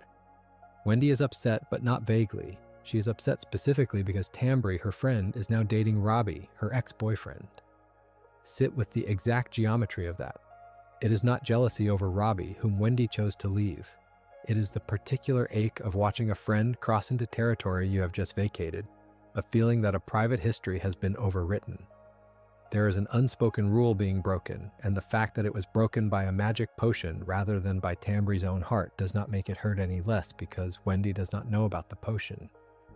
From where she stands, her friend simply chose this. Nate is upset for a different reason entirely, and the show takes care to keep the two grievances separate rather than blending them into a generic argument. Nate is angry at Robbie because Nate also had a crush on Tambry, so the same event lands on two people in two incompatible ways. To Wendy, it is a betrayal of the code between friends. To Nate, it is a personal loss, a door closing on something he had privately hoped for. One love match, engineered from the outside, radiates outward into two entirely different woundings, and the friend group cannot hold the weight of both at once. This is the thing Mabel did not account for. She thought she was adding happiness to the world. She was actually rearranging a delicate structure of feelings that had been holding itself in balance, and the rearrangement had costs that were invisible from her board. Faced with the damage, Dipper and Mabel do what the series has trained them to do, which is to go looking for a magical undo. They sneak into the Love God's van, searching for an anti-love potion, something that will reverse the Robbie and Tambry pairing, and they hope put the friend group back the way it was. There's a quiet comedy in the idea of the anti-love potion existing at all, of a being whose whole domain is affection also keeping in stock the chemical means to dissolve it. But it makes a certain sense. If you're the one who makes people fall in love, you are also necessarily the one who understands that love can be a mistake, that some matches should never have been made. The love God carries the antidote to his own gift. He knows his work is fallible. They are caught. The love God finds Dipper and Mabel in his van and chases them. And here the episode reveals what this creature actually is, both in the fiction and in the machinery of the series. He is a cherub-like being, Cupid rendered in the Gravity Falls style, capable of making people fall in love using various love potions. He is voiced by most accounts by John DiMaggio, whose voice carries a particular gravel and heft, and there is something delightful in giving that voice to a chubby winged figure of romance.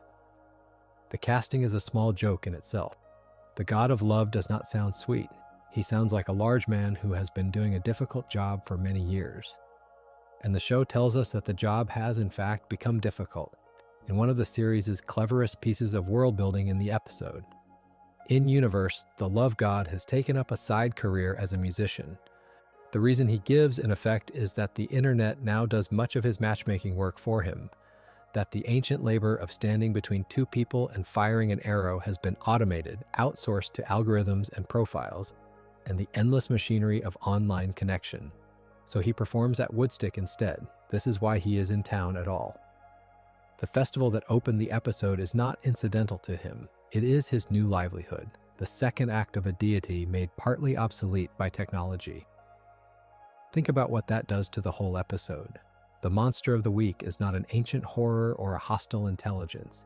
He is a working professional whose industry has been disrupted.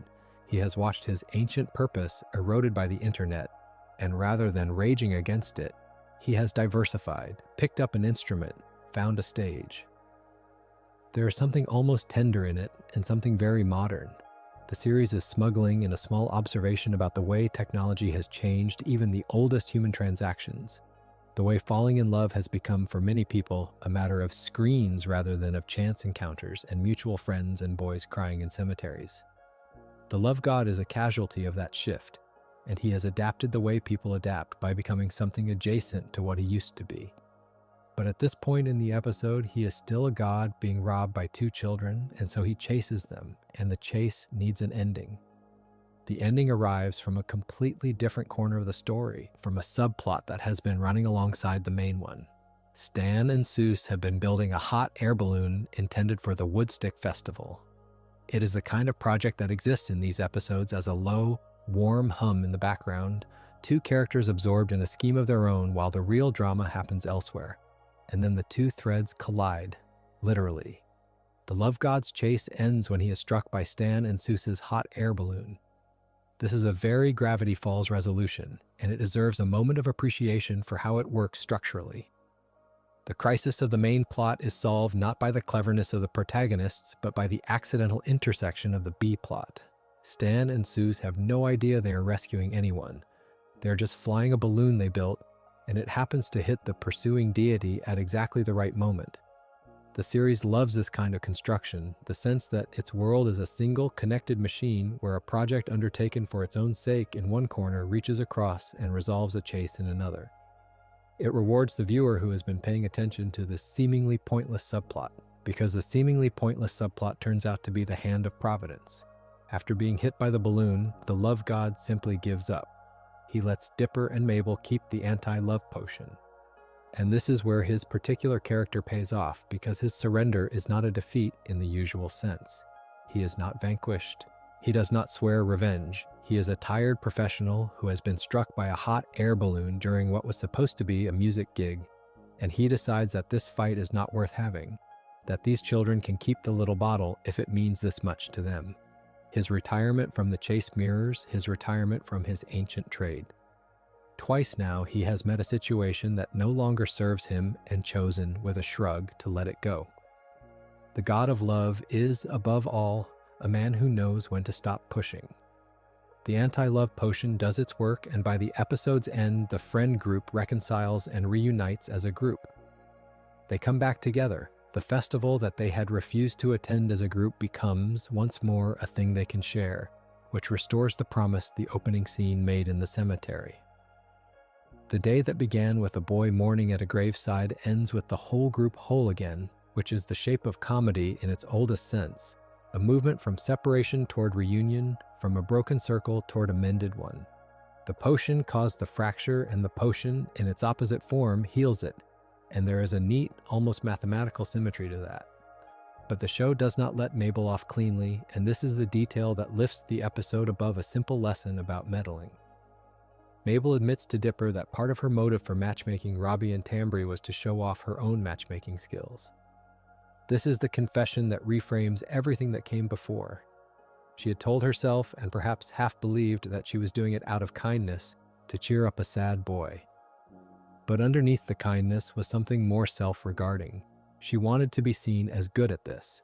She wanted the board on her wall to be validated, wanted to prove that she could look at two people and know, better than they knew themselves, that they belonged together. The good deed had a private audience, and the audience was Mabel's own image of herself. That admission is what makes the character real rather than merely sweet. It would have been easy to write Mabel as a purely well-meaning meddler who learns that even good intentions have consequences. Instead, the series lets her recognize that her intentions were not purely good to begin with, that mixed into the generosity was vanity, the desire to perform competence, to be the girl who is good at love. And she says this to Dipper as a thing she has understood about herself. It is a small moment of genuine self-knowledge in a character who often runs on enthusiasm rather than reflection, and it is offered without punishment. She is not humiliated for it. She simply sees it and names it, and the episode trusts the audience to understand that seeing it is the point. What lingers, when the festival is over and the group is whole again, is how much this episode understands about the ethics of arranging other people's lives. Mabel's error is not that she cared. It is that she treated love as a thing she could apply to others from the outside, a solution to be administered rather than a state that has to arise from within the people involved. Her board flattened everyone into puzzle pieces, the beaver no different from the boy. And the potion made that flattening literal, forcing a feeling into existence where the people themselves had not chosen it. The friend group broke because a real structure of feelings, Wendy's loyalty and Nate's hope, and Robbie's grief, was overwritten by a manufactured one. And it healed only when the manufactured feeling was removed and the people were returned to themselves. The love god presides over all of this as a kind of rueful expert, the one figure who already knows what Mabel is only now learning. He carries the antidote to his own arrows because he has seen, across however many centuries, how often the matches go wrong. He has watched his trade automated into near irrelevance by a technology that promises to do his job better and faster and at scale.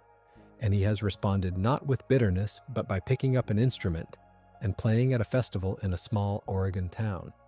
There is a whole philosophy of love folded into that cherub if you look. Love is fallible. Love should sometimes be undone. And the person who understands love best is often the one who has learned finally when to stop trying to control it and simply let it be what it is or is not. There is a particular category of Gravity Falls creature that the series seems to introduce as a closed loop, A creature arrives, occupies a single episode, teaches something or complicates something, and then the door shuts behind them as the twins move on to the next oddity in the woods. The Manotaurs look at first like the clearest possible example of this. They belong to Season 1's 6th episode, a story that premiered sometime in the summer of 2012 under the title Dipper vs. Manliness, and everything about their design and their placement suggests a one-off. They are a joke about a certain kind of masculinity, delivered in the space of 11 minutes, and then, apparently, retired. What makes them worth an entire chapter is that the retirement did not hold. Consider how they enter the story. The episode does not begin with the Manotaurs as its subject. It begins with Dipper feeling insufficiently manly, and the creature is summoned almost by accident. A Manotaur named Chutzpar is drawn out of the woods by the smell of Dipper's beef jerky, and once he's in the open, he senses the boy's insecurity about not being manly enough and offers to train him. That is a very specific mechanism of arrival. The creature is not hunting Dipper, and Dipper is not seeking the creature. A snack and a feeling of inadequacy pull them into the same clearing. It is worth pausing on how casual that is, because the casualness is exactly what marks the Manotaurs at this stage as disposable. They are a resource the episode reaches for and expects to put back. The world the episode builds around them is small and self-enclosed. The Manotaurs live in a cave that they call the Man Cave, and they are led by a figure named Leader-Or. Everything in that arrangement is a single note played once. The name of the cave is a pun. The name of the leader is the same pun in a different position. This is a tribe defined by a comic premise rather than by history, and the show does not pretend otherwise. When Leader-Or sets the final trial of Dipper's training, he frames it as a fight, and the opponent he chooses is the multi-bear. The whole apparatus of the Manotaurs, the cave, and the leader and the trials exist to funnel Dipper toward that single confrontation. And then the episode declines to let the confrontation happen the way the Manotaurs want. Dipper reaches the multi-bear, and instead of fighting, discovers that the two of them share a fondness for the same pop music, the sort of music the Manotaurs would dismiss as girly. He spares the creature. The manly triumph the Manotaurs expected does not arrive, and the episode resolves on that refusal. Think about what that does to the Manotaurs as characters. They are not merely a one-time tribe. They are a one-time tribe whose entire reason for existing inside the episode is a lesson that gets rejected. The story uses them to stage a test of a value and then throws the value out. By the standard logic of episodic television, that is the deepest possible burial. You would not expect to see them again because the series has already extracted everything it wanted from them and disagreed with it. There is a detail worth noting in the voice work because it becomes important later. Chutzpar is performed by Kevin Michael Richardson, an actor who elsewhere in the series voices Sheriff Blubbs and the prison inmate Ghost Eyes. Richardson has one of those voices that carries a great deal of physical weight, and the series clearly liked having him in the world. Hold on to that name. When a minor creature returns years later with the same actor attached, that is not an accident of casting. It is a decision to bring back the specific thing, not a look-alike. Now move forward, past the rest of Season 1 and deep into the second, to the arrival of Weird Mageddon. This is the sequence in which Bill Cipher tears open the boundary of the town, and the ordinary logic of Gravity Falls collapses. In the opening of that catastrophe, the show does something small and easy to miss. Chutzpar appears again. He is shown stampeding out of the forest alongside gnomes and other animals, all of them fleeing in terror as the takeover begins, and in his panic he knocks Dipper over. This is a fascinating way to reintroduce a supposedly one-time character. There is no reunion, no acknowledgement, no dialogue that reminds the audience who this is.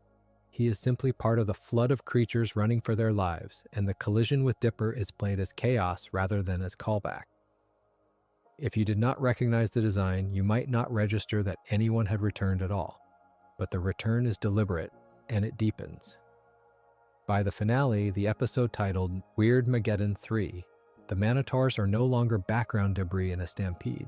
They are counted among the survivors sheltering inside the Mystery Shack. And look at who they are sheltering alongside. The multi-bear is there, the very creature Dipper refused to fight in their introduction episode. Pacifica is there, Old Man McGucket is there, Sheriff Blubbs is there. This is a room full of characters who, across the run of the series, occupied their own separate corners, and the finale has gathered them into a single space under a single threat. The Manotaurs and the Multi-Bear, whose only prior relationship was a fight that never happened, are now on the same side of a wall. What that group does next is the part that retroactively changes how you read the introduction episode. The survivors rebuild the Mystery Shack itself into a giant robot, nicknamed the Shacktron, and use it to fight back against Bill Cipher's forces. The tribe that was invented as a joke about manliness is folded into a literal war effort. And the series marks Chutzpar's participation with a specific, almost tender image. In Weirmageddon 3, he is shown wearing one of Mabel's sweaters, and he takes part in the assault on Bill Cipher's pyramid as part of the rebel forces operating the Shacktron. Hold that picture for a moment. The Manotaur, whose entire original function was to embody a narrow, aggressive idea of masculinity, is now wearing a hand-knitted sweater made by a 12-year-old girl, fighting alongside the creature he once wanted a boy to kill. The gag has been turned completely around, and the series never says a word about the reversal. It simply lets you see it.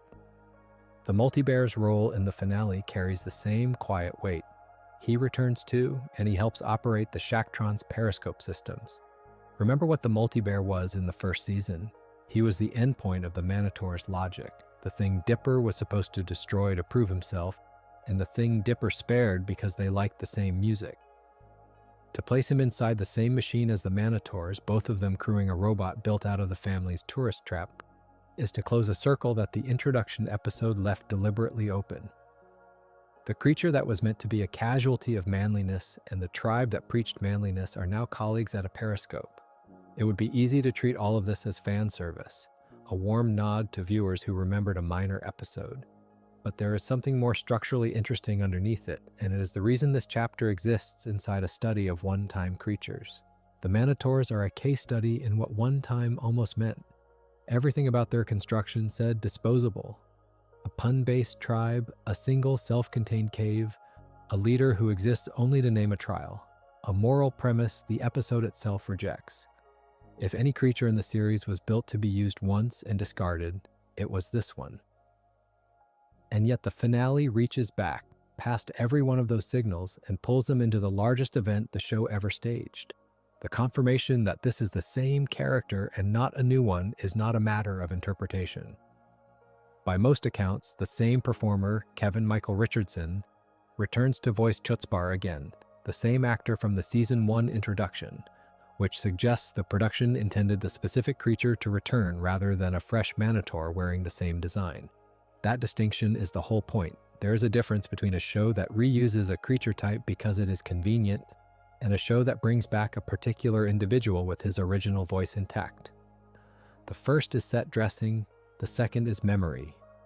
Gravity Falls, in its finale, chose to remember Chutzpar by name and by voice, and it chose to remember the Multi-Bear alongside him, and it placed the two of them, once opponents in a fight that never occurred, in the same rebuilt building turned weapon. The one-time tribe was never quite one time, it was held in reserve. What this reveals about the series is a habit of mind rather than a single trick. The series tends to plant creatures that look complete and closed. And then, when the stakes rise high enough, it treats the entire population of the town, human and gnome and Manotaur and Multi-Bear alike, as a single community that can be called upon. The introduction episode taught Dipper that manliness was a hollow value by having him refuse the fight the Manotaurs demanded. The finale extends that same lesson outward without comment by dressing the chief exponent of that value in a girl's sweater and setting him to work beside the creature he wanted destroyed. Nothing is announced.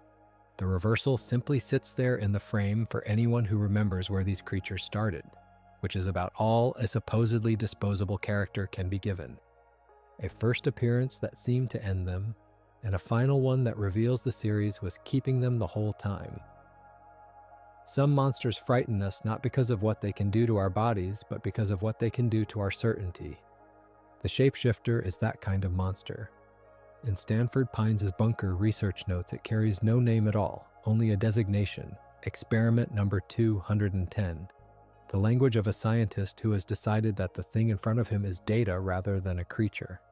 And that choice to catalog it rather than name it tells you almost everything about how the story of this creature begins and why it ends the way it does, sealed and frozen and unnamed to the last. Consider how Ford came to possess it in the first place. He did not hunt it, he did not summon it, he found it as an egg while he was digging out the land for his underground bunker. A mysterious egg turned up in the soil the way a farmer turns up a stone. And he took it in. Later the egg hatched, and what emerged was the shapeshifter. Think about the ordinariness of that discovery. A man excavating a hole in the ground for a place to hide, and in the dirt he finds the beginning of a thing that can become anyone. There is a grim symmetry there, a creature of infinite faces born out of a project built entirely to conceal one man's face from the world. Ford did what Ford always does. He caged it and he studied it. He kept the shapeshifter in the bunker to learn how it changed its form and how it learned to speak, treating it as a subject, an ongoing experiment rather than a captive. His assistant, Fiddleford McGucket, was uneasy about the whole arrangement, and that unease is worth dwelling on for a moment because McGucket is the man in the room who's paying attention to the feeling in his stomach rather than the notes on the page. Ford sees a puzzle. McGucket sees a predator that is being given time. Both of them are correct, and the tragedy of the bunker is that the puzzle solver held the keys. The creature had already proven McGucket right once before the events that most viewers know. It broke its cage. Free and unsupervised, it did not flee into the woods. It chose instead to become McGucket himself, to wear the face of the very man who distrusted it, and in that borrowed shape, it tried to steal Ford's journal. The attempt failed. Ford and McGucket recaptured it, and the method they used matters because it rehearses the ending long before the ending arrives. They fooled it with a decoy journal, a fake to beta faker, and then they sealed it inside a cryogenic chamber. Cold, stillness, a body held in place because a mind could not be trusted. The creature's first defeat and its final defeat are, in essence, the same defeat, delivered twice by the same tool. When we meet the shapeshifter properly, in the episode called Into the Bunker, the second episode of Season 2, it does not appear as a monster at all. It appears as an old man in a hood who claims to be the author of the journals. A mysterious old man drawing Dipper, Mabel, Suze, and Wendy down into the bunker with the promise of answers. This is a creature that has learned the deepest lesson a predator can learn, which is that the best disguise is not a face but a story. It does not simply look like someone trustworthy. It offers exactly the thing these particular children want most, the identity of the author they have been chasing for a full season. The lie is tailored. That is the frightening part. And the exposure of that lie is one of the quieter, stranger pieces of writing in the series, because it does not come from Dipper, the boy who reads and reasons and keeps the journal close. It comes from Wendy, and it comes through a detail that has nothing to do with monsters or mysteries.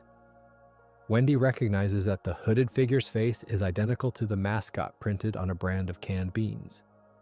The disguise is undone not by scholarship, but by ordinary consumer memory, the kind of trivial visual clutter that lives in the back of a teenager's mind. The creature can copy a face flawlessly, but it cannot know which face is already famous for selling beans.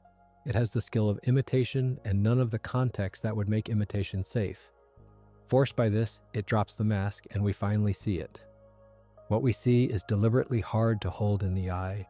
In its true form, the shapeshifter has an insectoid, larva-like body, mismatched arms that do not belong to the same creature, a head that can rotate a full half circle so that it faces backward, and spider legs that push out from its torso. Every part of it is borrowed from something else, assembled without a governing plan.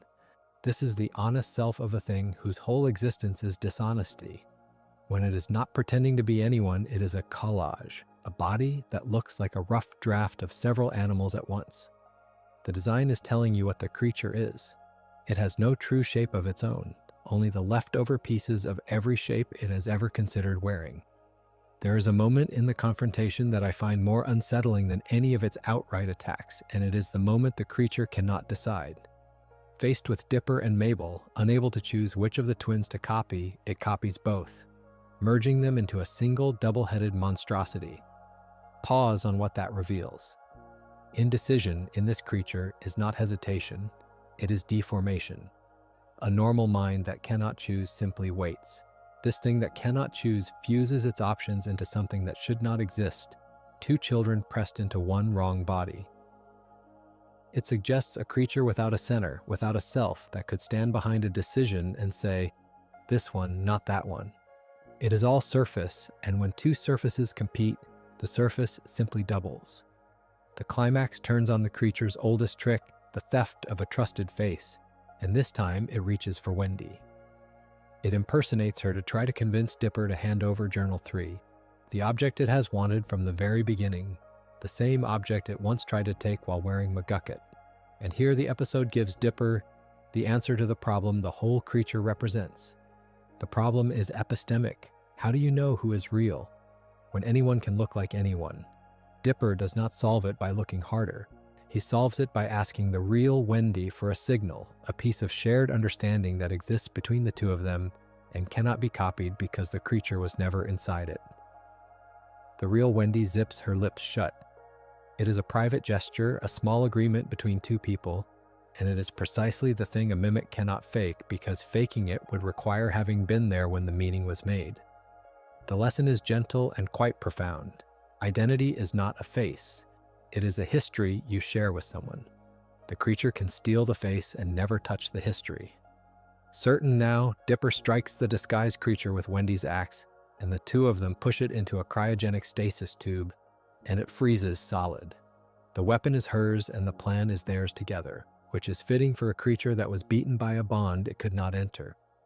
And notice, again, that the ending is the beginning repeated. Ford and McGucket ended its first escape with cold and stasis. Dipper and Wendy end its last stand with cold and stasis. The shapeshifter is a creature that can defeat sight, memory, and reason, and it is stopped both times by simple temperature, by the one thing that does not care what shape you are wearing. You can be anyone. You still freeze. The bunker itself keeps the record of all this in a flat, institutional voice. A note found in the surveillance room reads, and I quote it as it appears, "Experiment number 210, the shapeshifter, became too dangerous, placed in cryogenic stasis. That is the whole of its official story, the in-universe account of a creature reduced to a case number and a disposition. Too dangerous, placed in stasis. There is no verdict about what it wanted or whether it suffered, only a threat assessment and a solution.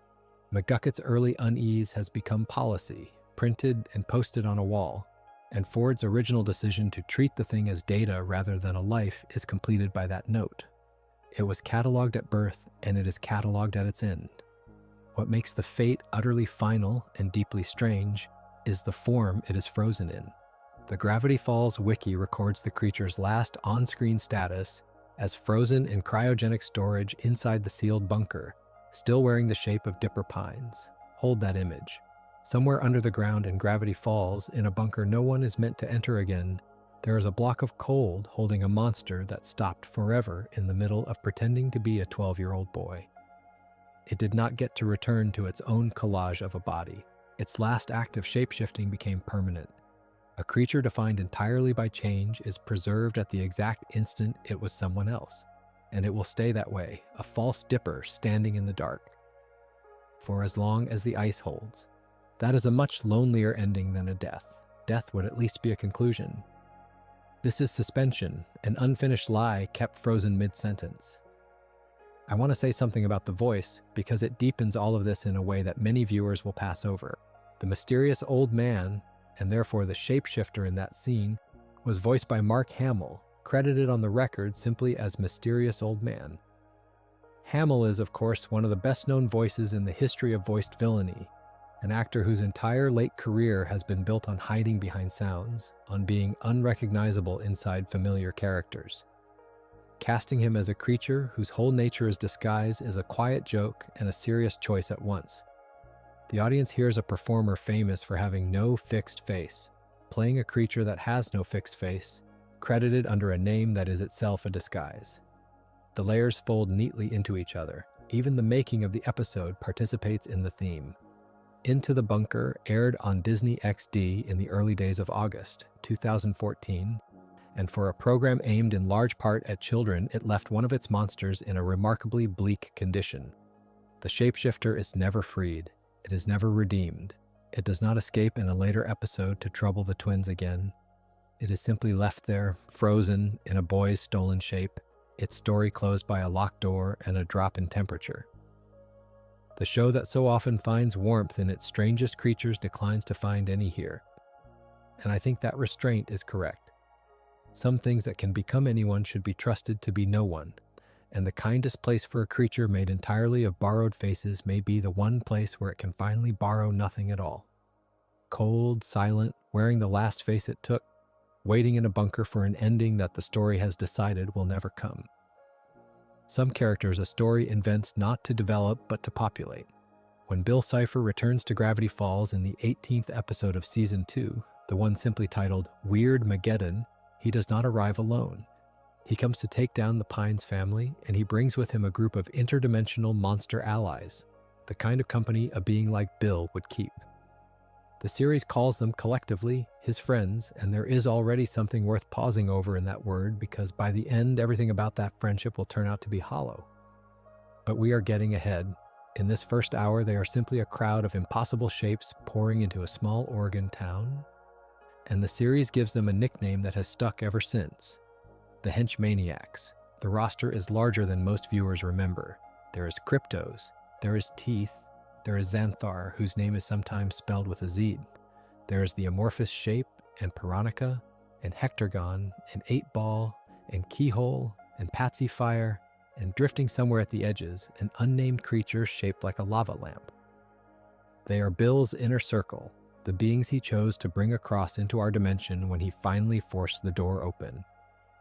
And what makes them interesting is not their menace, which is mostly cartoonish, but the way the show treats them as a genuine ensemble, each one given a design and a voice and a small handful of moments, as though they mattered, as though they were people.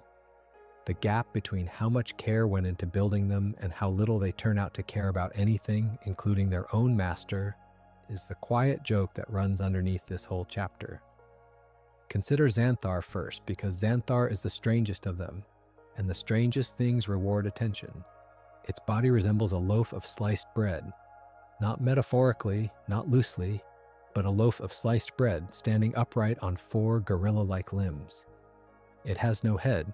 Where a head would be, there is only another bread-like patch, a smooth, blank surface, as if the creature had simply forgotten to grow a face.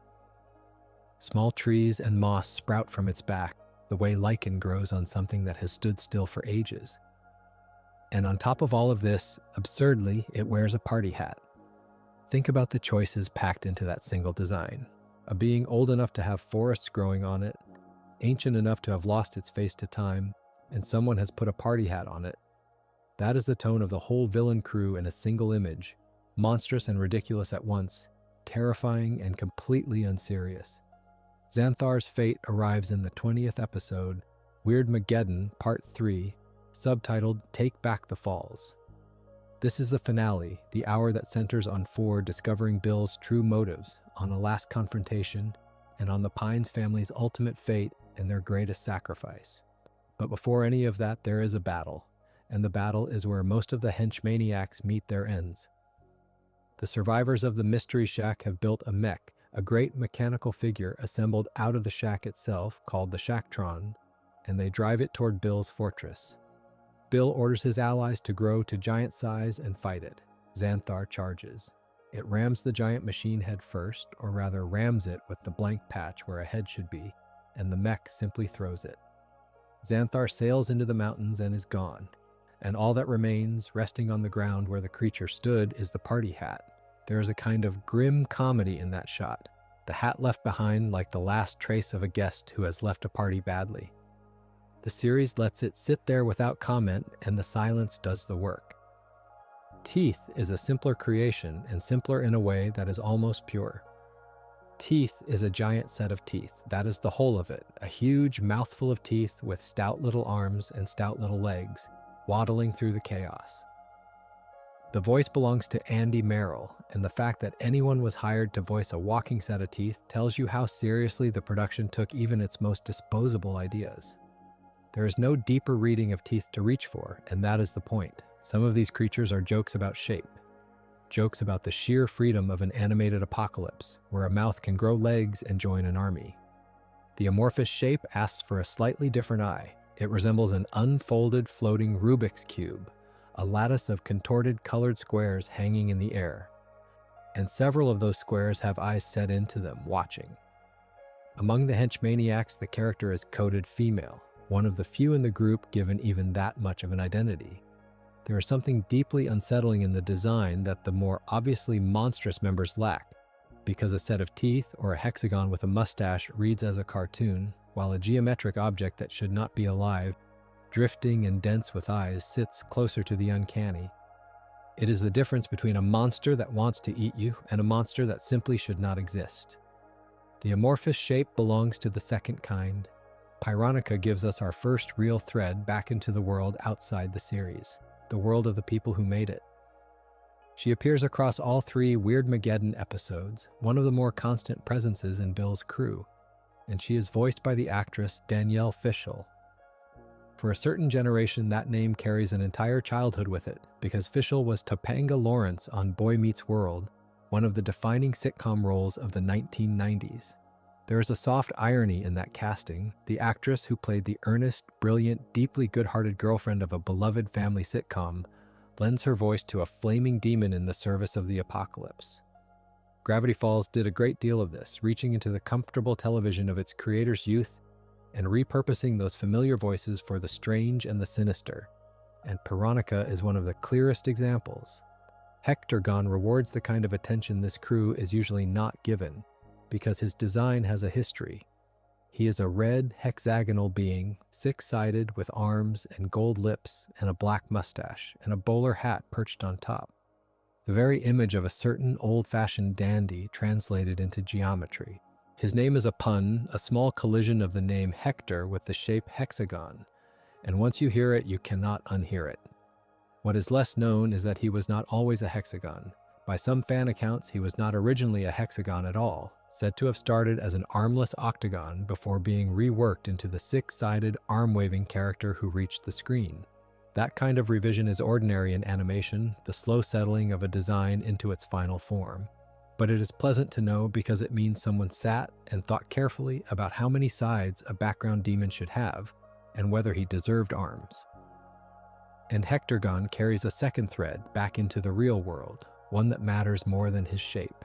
He is voiced by Patrick McHale, who was an animator and a writer on the show, and who went on from Gravity Falls to create the Cartoon Network miniseries Over the Garden Wall. For anyone who loves that later work, a strange and beautiful and melancholy thing about 2 brothers lost in an autumn wood, there is quiet pleasure in hearing its creator's voice tucked into the corner of Bill Cipher's army, playing a mustachioed hexagon. The people who made these small monsters were, in several cases, artists of real gift, and they were clearly enjoying themselves. 8-Ball is another design built entirely around a single visual idea, and a clean one. Its eyes are shaped like numbered pool balls, like the 8-Ball itself, the black sphere with its white circle and its number. The voice belongs to Kevin Michael Richardson, an actor with one of the deepest and most recognizable voices in American animation.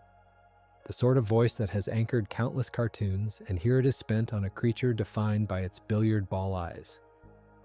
Once again, the series overinvests, gives a serious talent to an unserious figure, and once again the effect is to make the crowd feel fuller and more alive than a villain's henchmen usually do. Pacifier may be the eeriest of them once you look closely, precisely because the series dresses horror in the shape of an infant. He is a dark gray being, infant-like in his proportions, but crowned with large black horns and lit by glowing red eyes. And then there is the detail that turns the design from odd to authentically strange. On his torso, there is a second small face, and that second face sucks on a red pacifier. The name reaches for the same joke, a pacifier crossed with fire, an infant crossed with a demon. He is voiced by Matt Chapman, another figure with deep roots in internet-era animation and comedy. There's a long tradition of making the babyish grotesque, of putting a child's features on something wrong, and Pacifier sits squarely in it, an apocalypse soldier with a second mouth that will not let go of its pacifier. Gather all of them together then, in the finale, in Take Back the Falls. Bill gives the order, and the henchmaniacs grow to giant size to meet the Shacktron, the mech that the Shack survivors have built to storm the fortress. The battle is loud and it is brief, and one by one the monsters we have been cataloging are dealt with. Xanthar thrown into the mountains, its hat left behind, the others scattered by the fight. It would be easy to assume they are destroyed, that the erasing of Bill takes his whole army down with him. But that is not quite what happens. When Bill's Cipher is finally erased and defeated at the end of the third episode, the surviving henchmaniacs are not killed. They are sucked back into the nightmare realm, pulled home through the same door they came through, returned to wherever it is that such beings wait. They lose the war, but most of them survive it, dragged back into the dark from which Bill summoned them. And this is where the story of these creatures becomes something more than a catalog of shapes and voices, because the material that came after the show has told us what happened next, and what it reveals is a small tragedy of loyalty, or rather of the absence of it. In the comic anthology Gravity Falls Lost Legends, we are shown 8-Ball and Keyhole back in the Nightmare Realm, standing beside a statue. The statue is of Bill Cipher, their old master, the being they served, the being who called them his friends. And on the statue there is a sign. It reads, as those pages are usually described, with little more than an insult aimed at their old master. Let that land for a moment. The henchmen have gone home, and the first thing they have done with their freedom is to build a monument to how much they despised the one they followed.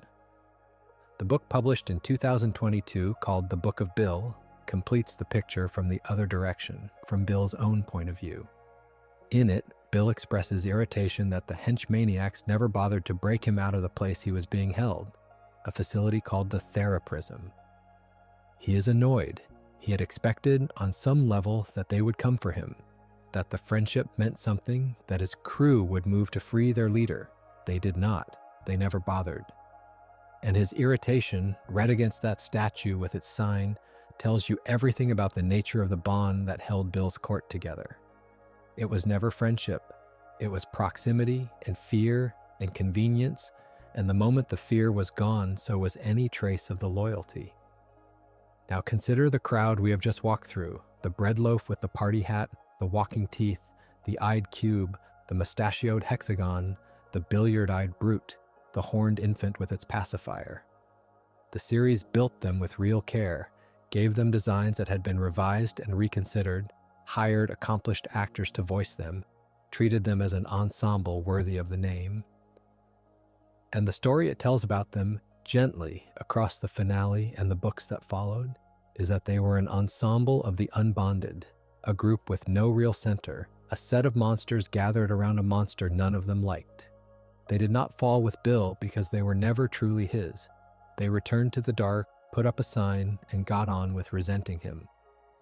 For a villain so obsessed with being adored, so certain of his own gravity, there may be no lonelier fact than that. There is a certain kind of ghost that haunts every animated series, and it is not the one that made it to air. It is the creature that was drawn, discussed, argued over in a writer's room, and then set aside. Gravity Falls has a whole gallery of these, and the strange thing about them is that they were never nothing. They were close enough to have names, designs, storylines half built around them before something in the machinery decided they did not belong. Start with the one that frightened even the man who made the series. Alex Hirsch has said that the writers tried many times to include a face stealer on Gravity Falls, but could never quite crack a storyline that justified that horrifying visual. Think about the honesty in that phrasing. It was not that the idea was bad or that it did not fit the tone. The image itself was so upsetting that the writers felt they needed a story strong enough to earn it, a narrative reason powerful enough to justify showing an audience a monster that takes a person's face. And they could not find one. The concept was too potent for its own container. So the face stealer waited, unused, a creature designed to horrify with no episode brave enough to hold it. It did eventually surface, though not on television. In the graphic novel Gravity Falls, Lost Legends, in a story called Face It, the idea finally arrives. There, it is Pacifica who summons a monster, and the monster steals Mabel's face. Notice what the change of medium allowed. A comic page is quieter than a broadcast. You can turn away from it, return to it, sit with an image at your own pace, and perhaps that is exactly the kind of space a face stealer needed. The horror that could never be justified inside a 22-minute episode found its justification the moment it stopped being animation and became ink on a page you hold in your own hands. The Lost Legends book turns out to be a graveyard and a second home for more than one abandoned idea. There was a scrapped concept for Season 2 in which the dimensional portal, that glowing wound beneath the Mystery Shack, does not simply threaten the family but swallows it. The entire Pines family pulled into the multiverse for an extended arc. Imagine the scope of that. A whole stretch of the show spent adrift across dimensions. It was cut, and the reason given is a practical one. It disrupted the season's pacing. A story that large bends everything around it, and the writers evidently decided the season could not carry that weight without losing its shape, but the seed of it survived. In Lost Legends, the story Don't Dimension It takes a smaller, sharper version of the same idea and gives it to Mabel alone, pulling her into a dimension full of alternate Mabels. The sprawling family epic became an intimate hall of mirrors. The scale shrank, and in shrinking, it found a story it could actually tell. Now consider an episode you already know, though you may not know what it almost was. The one that reached air as Double Dipper began life under a different working title, Party Monster, and its premise was nearly the opposite of what it became. In that earlier version, Dipper summons a monster to wreck Grunkle Stan's party, and his reason is simply that he dislikes crowds. Dwell on that for a moment. This is Dipper, our earnest, decent, overthinking protagonist, deliberately unleashing a creature to ruin something his family cares about, out of nothing more than personal discomfort. And in the earliest drafts of that scrapped concept, the monster he summons was, at one point, going to be Bill Cipher himself. The triangle we come to understand as the series' great antagonist was almost introduced as a party-crashing favor to a sullen boy. It did not work, and the reasons are the interesting part. In the 2018 behind-the-scenes documentary, One Crazy Summer, A Look Back at Gravity Falls, Hirsch explained in effect that the idea made Dipper too unlikable, and that they simply struggled to make the plot function. Both of those failures matter. A protagonist who summons a monster out of spite is difficult to love, and love is the currency this show runs on. And a plot that will not cohere is a plot that fights you at every turn. So the party monster vanished, and what remained was the party, and the doubling, and a version of Dipper who stumbles rather than sabotages. The episode kept the setting and threw away the sin. Some of these ghosts are not whole creatures, but single lines, tiny moments of tenderness that were trimmed for time or rhythm. The multi-bear, that many-headed beast Dipper confronts and then unexpectedly befriends, was originally going to be named Bear Bear. The name existed to set up a joke, a moment where Dipper comforts him by saying, in effect, there, Bear Bear. It was cut from the final episode, and there is something telling in a cut like that. The gag is gentle, almost too gentle, and you can imagine the writers weighing it and deciding it softened a scene that worked better with a little more edge. What survives on screen is a friendship. What was lost is only the pet name, the small verbal kindness that would have made the same point twice. The henchmaniacs, Bill Cipher's grotesque entourage, carry their own histories of revision, and here the ghosts are visual rather than narrative. Take 8-Ball. The one whose head is a pool ball. That final look was the last stop on a long road. The designer Robert Tryon Corey moved through several discarded versions of the character before arriving there, drawing him at various points as a goblin, as a human, as a troll, and as an ogre. 4 separate species, 4 separate ideas of what this creature was, before someone landed on the strange, simple joke of a billiard ball for a head. You can feel the search in that list. The character was not born, he was found, by trying everything he was not until the right absurdity appeared. Pironica went the other direction, softened rather than discovered. Concept art shows an earlier design considerably more menacing than the one that reached the screen. In it, her hair was not merely hair but snake-like strands, each with its own mouth, a small nest of biting things around her head. Her cape was longer, her hair was longer, and her horns were bigger and sharper than the version we finally see. Every one of those changes pulls in the same direction. The early Pironica was more grotesque, more actively threatening, more the stuff of a nightmare. The finished one is sleeker, more stylized, more of a piece with the series' cartoon language. Something was traded there, a measure of raw horror for a measure of design cohesion, and reasonable people could argue about whether the show gained or lost by it. Teeth, another of the henchmaniacs, began as a different kind of thing entirely. The plan was for him to be mechanical, a constructed creature with bolts visible in his mouth, rather than the organic design that appears in the finished show. Consider how much that single choice changes him. A mechanical mouth full of bolts is uncanny in a cold, industrial way, a machine wearing a grin. An organic one is uncanny in a warm, bodily way, something alive and wrong.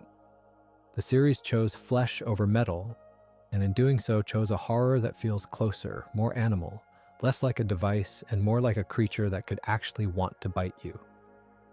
What connects all of this, from the face stealer to the bolts in Teeth's mouth, is that none of it was preserved by accident. It survived because the people who made Gravity Falls kept their drafts, their sketches, their abandoned outlines, and eventually chose to open the drawer.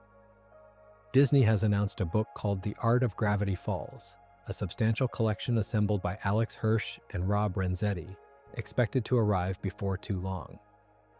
It is described as containing never-before-seen development art drawn from Hirsch's personal archives, including lost episode ideas, cut jokes, and unused early designs, which means the gallery of ghosts is about to grow. Everything we have talked about here, the monsters that could not be justified and the ones redrawn 4 times over, is only the portion that has already slipped into public view.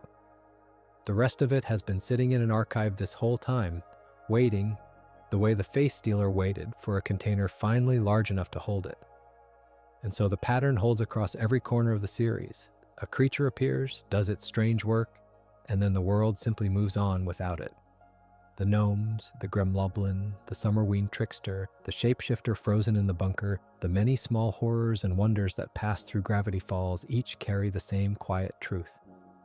They are not there to be resolved. They are there to remind the town that the woods are older than the people who wander into them, and that most of what lives in those woods will never be cataloged, never be tamed, never be given a proper ending.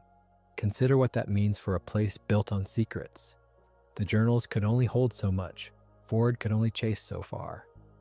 And when the summer closes and the children leave, the creatures do not vanish.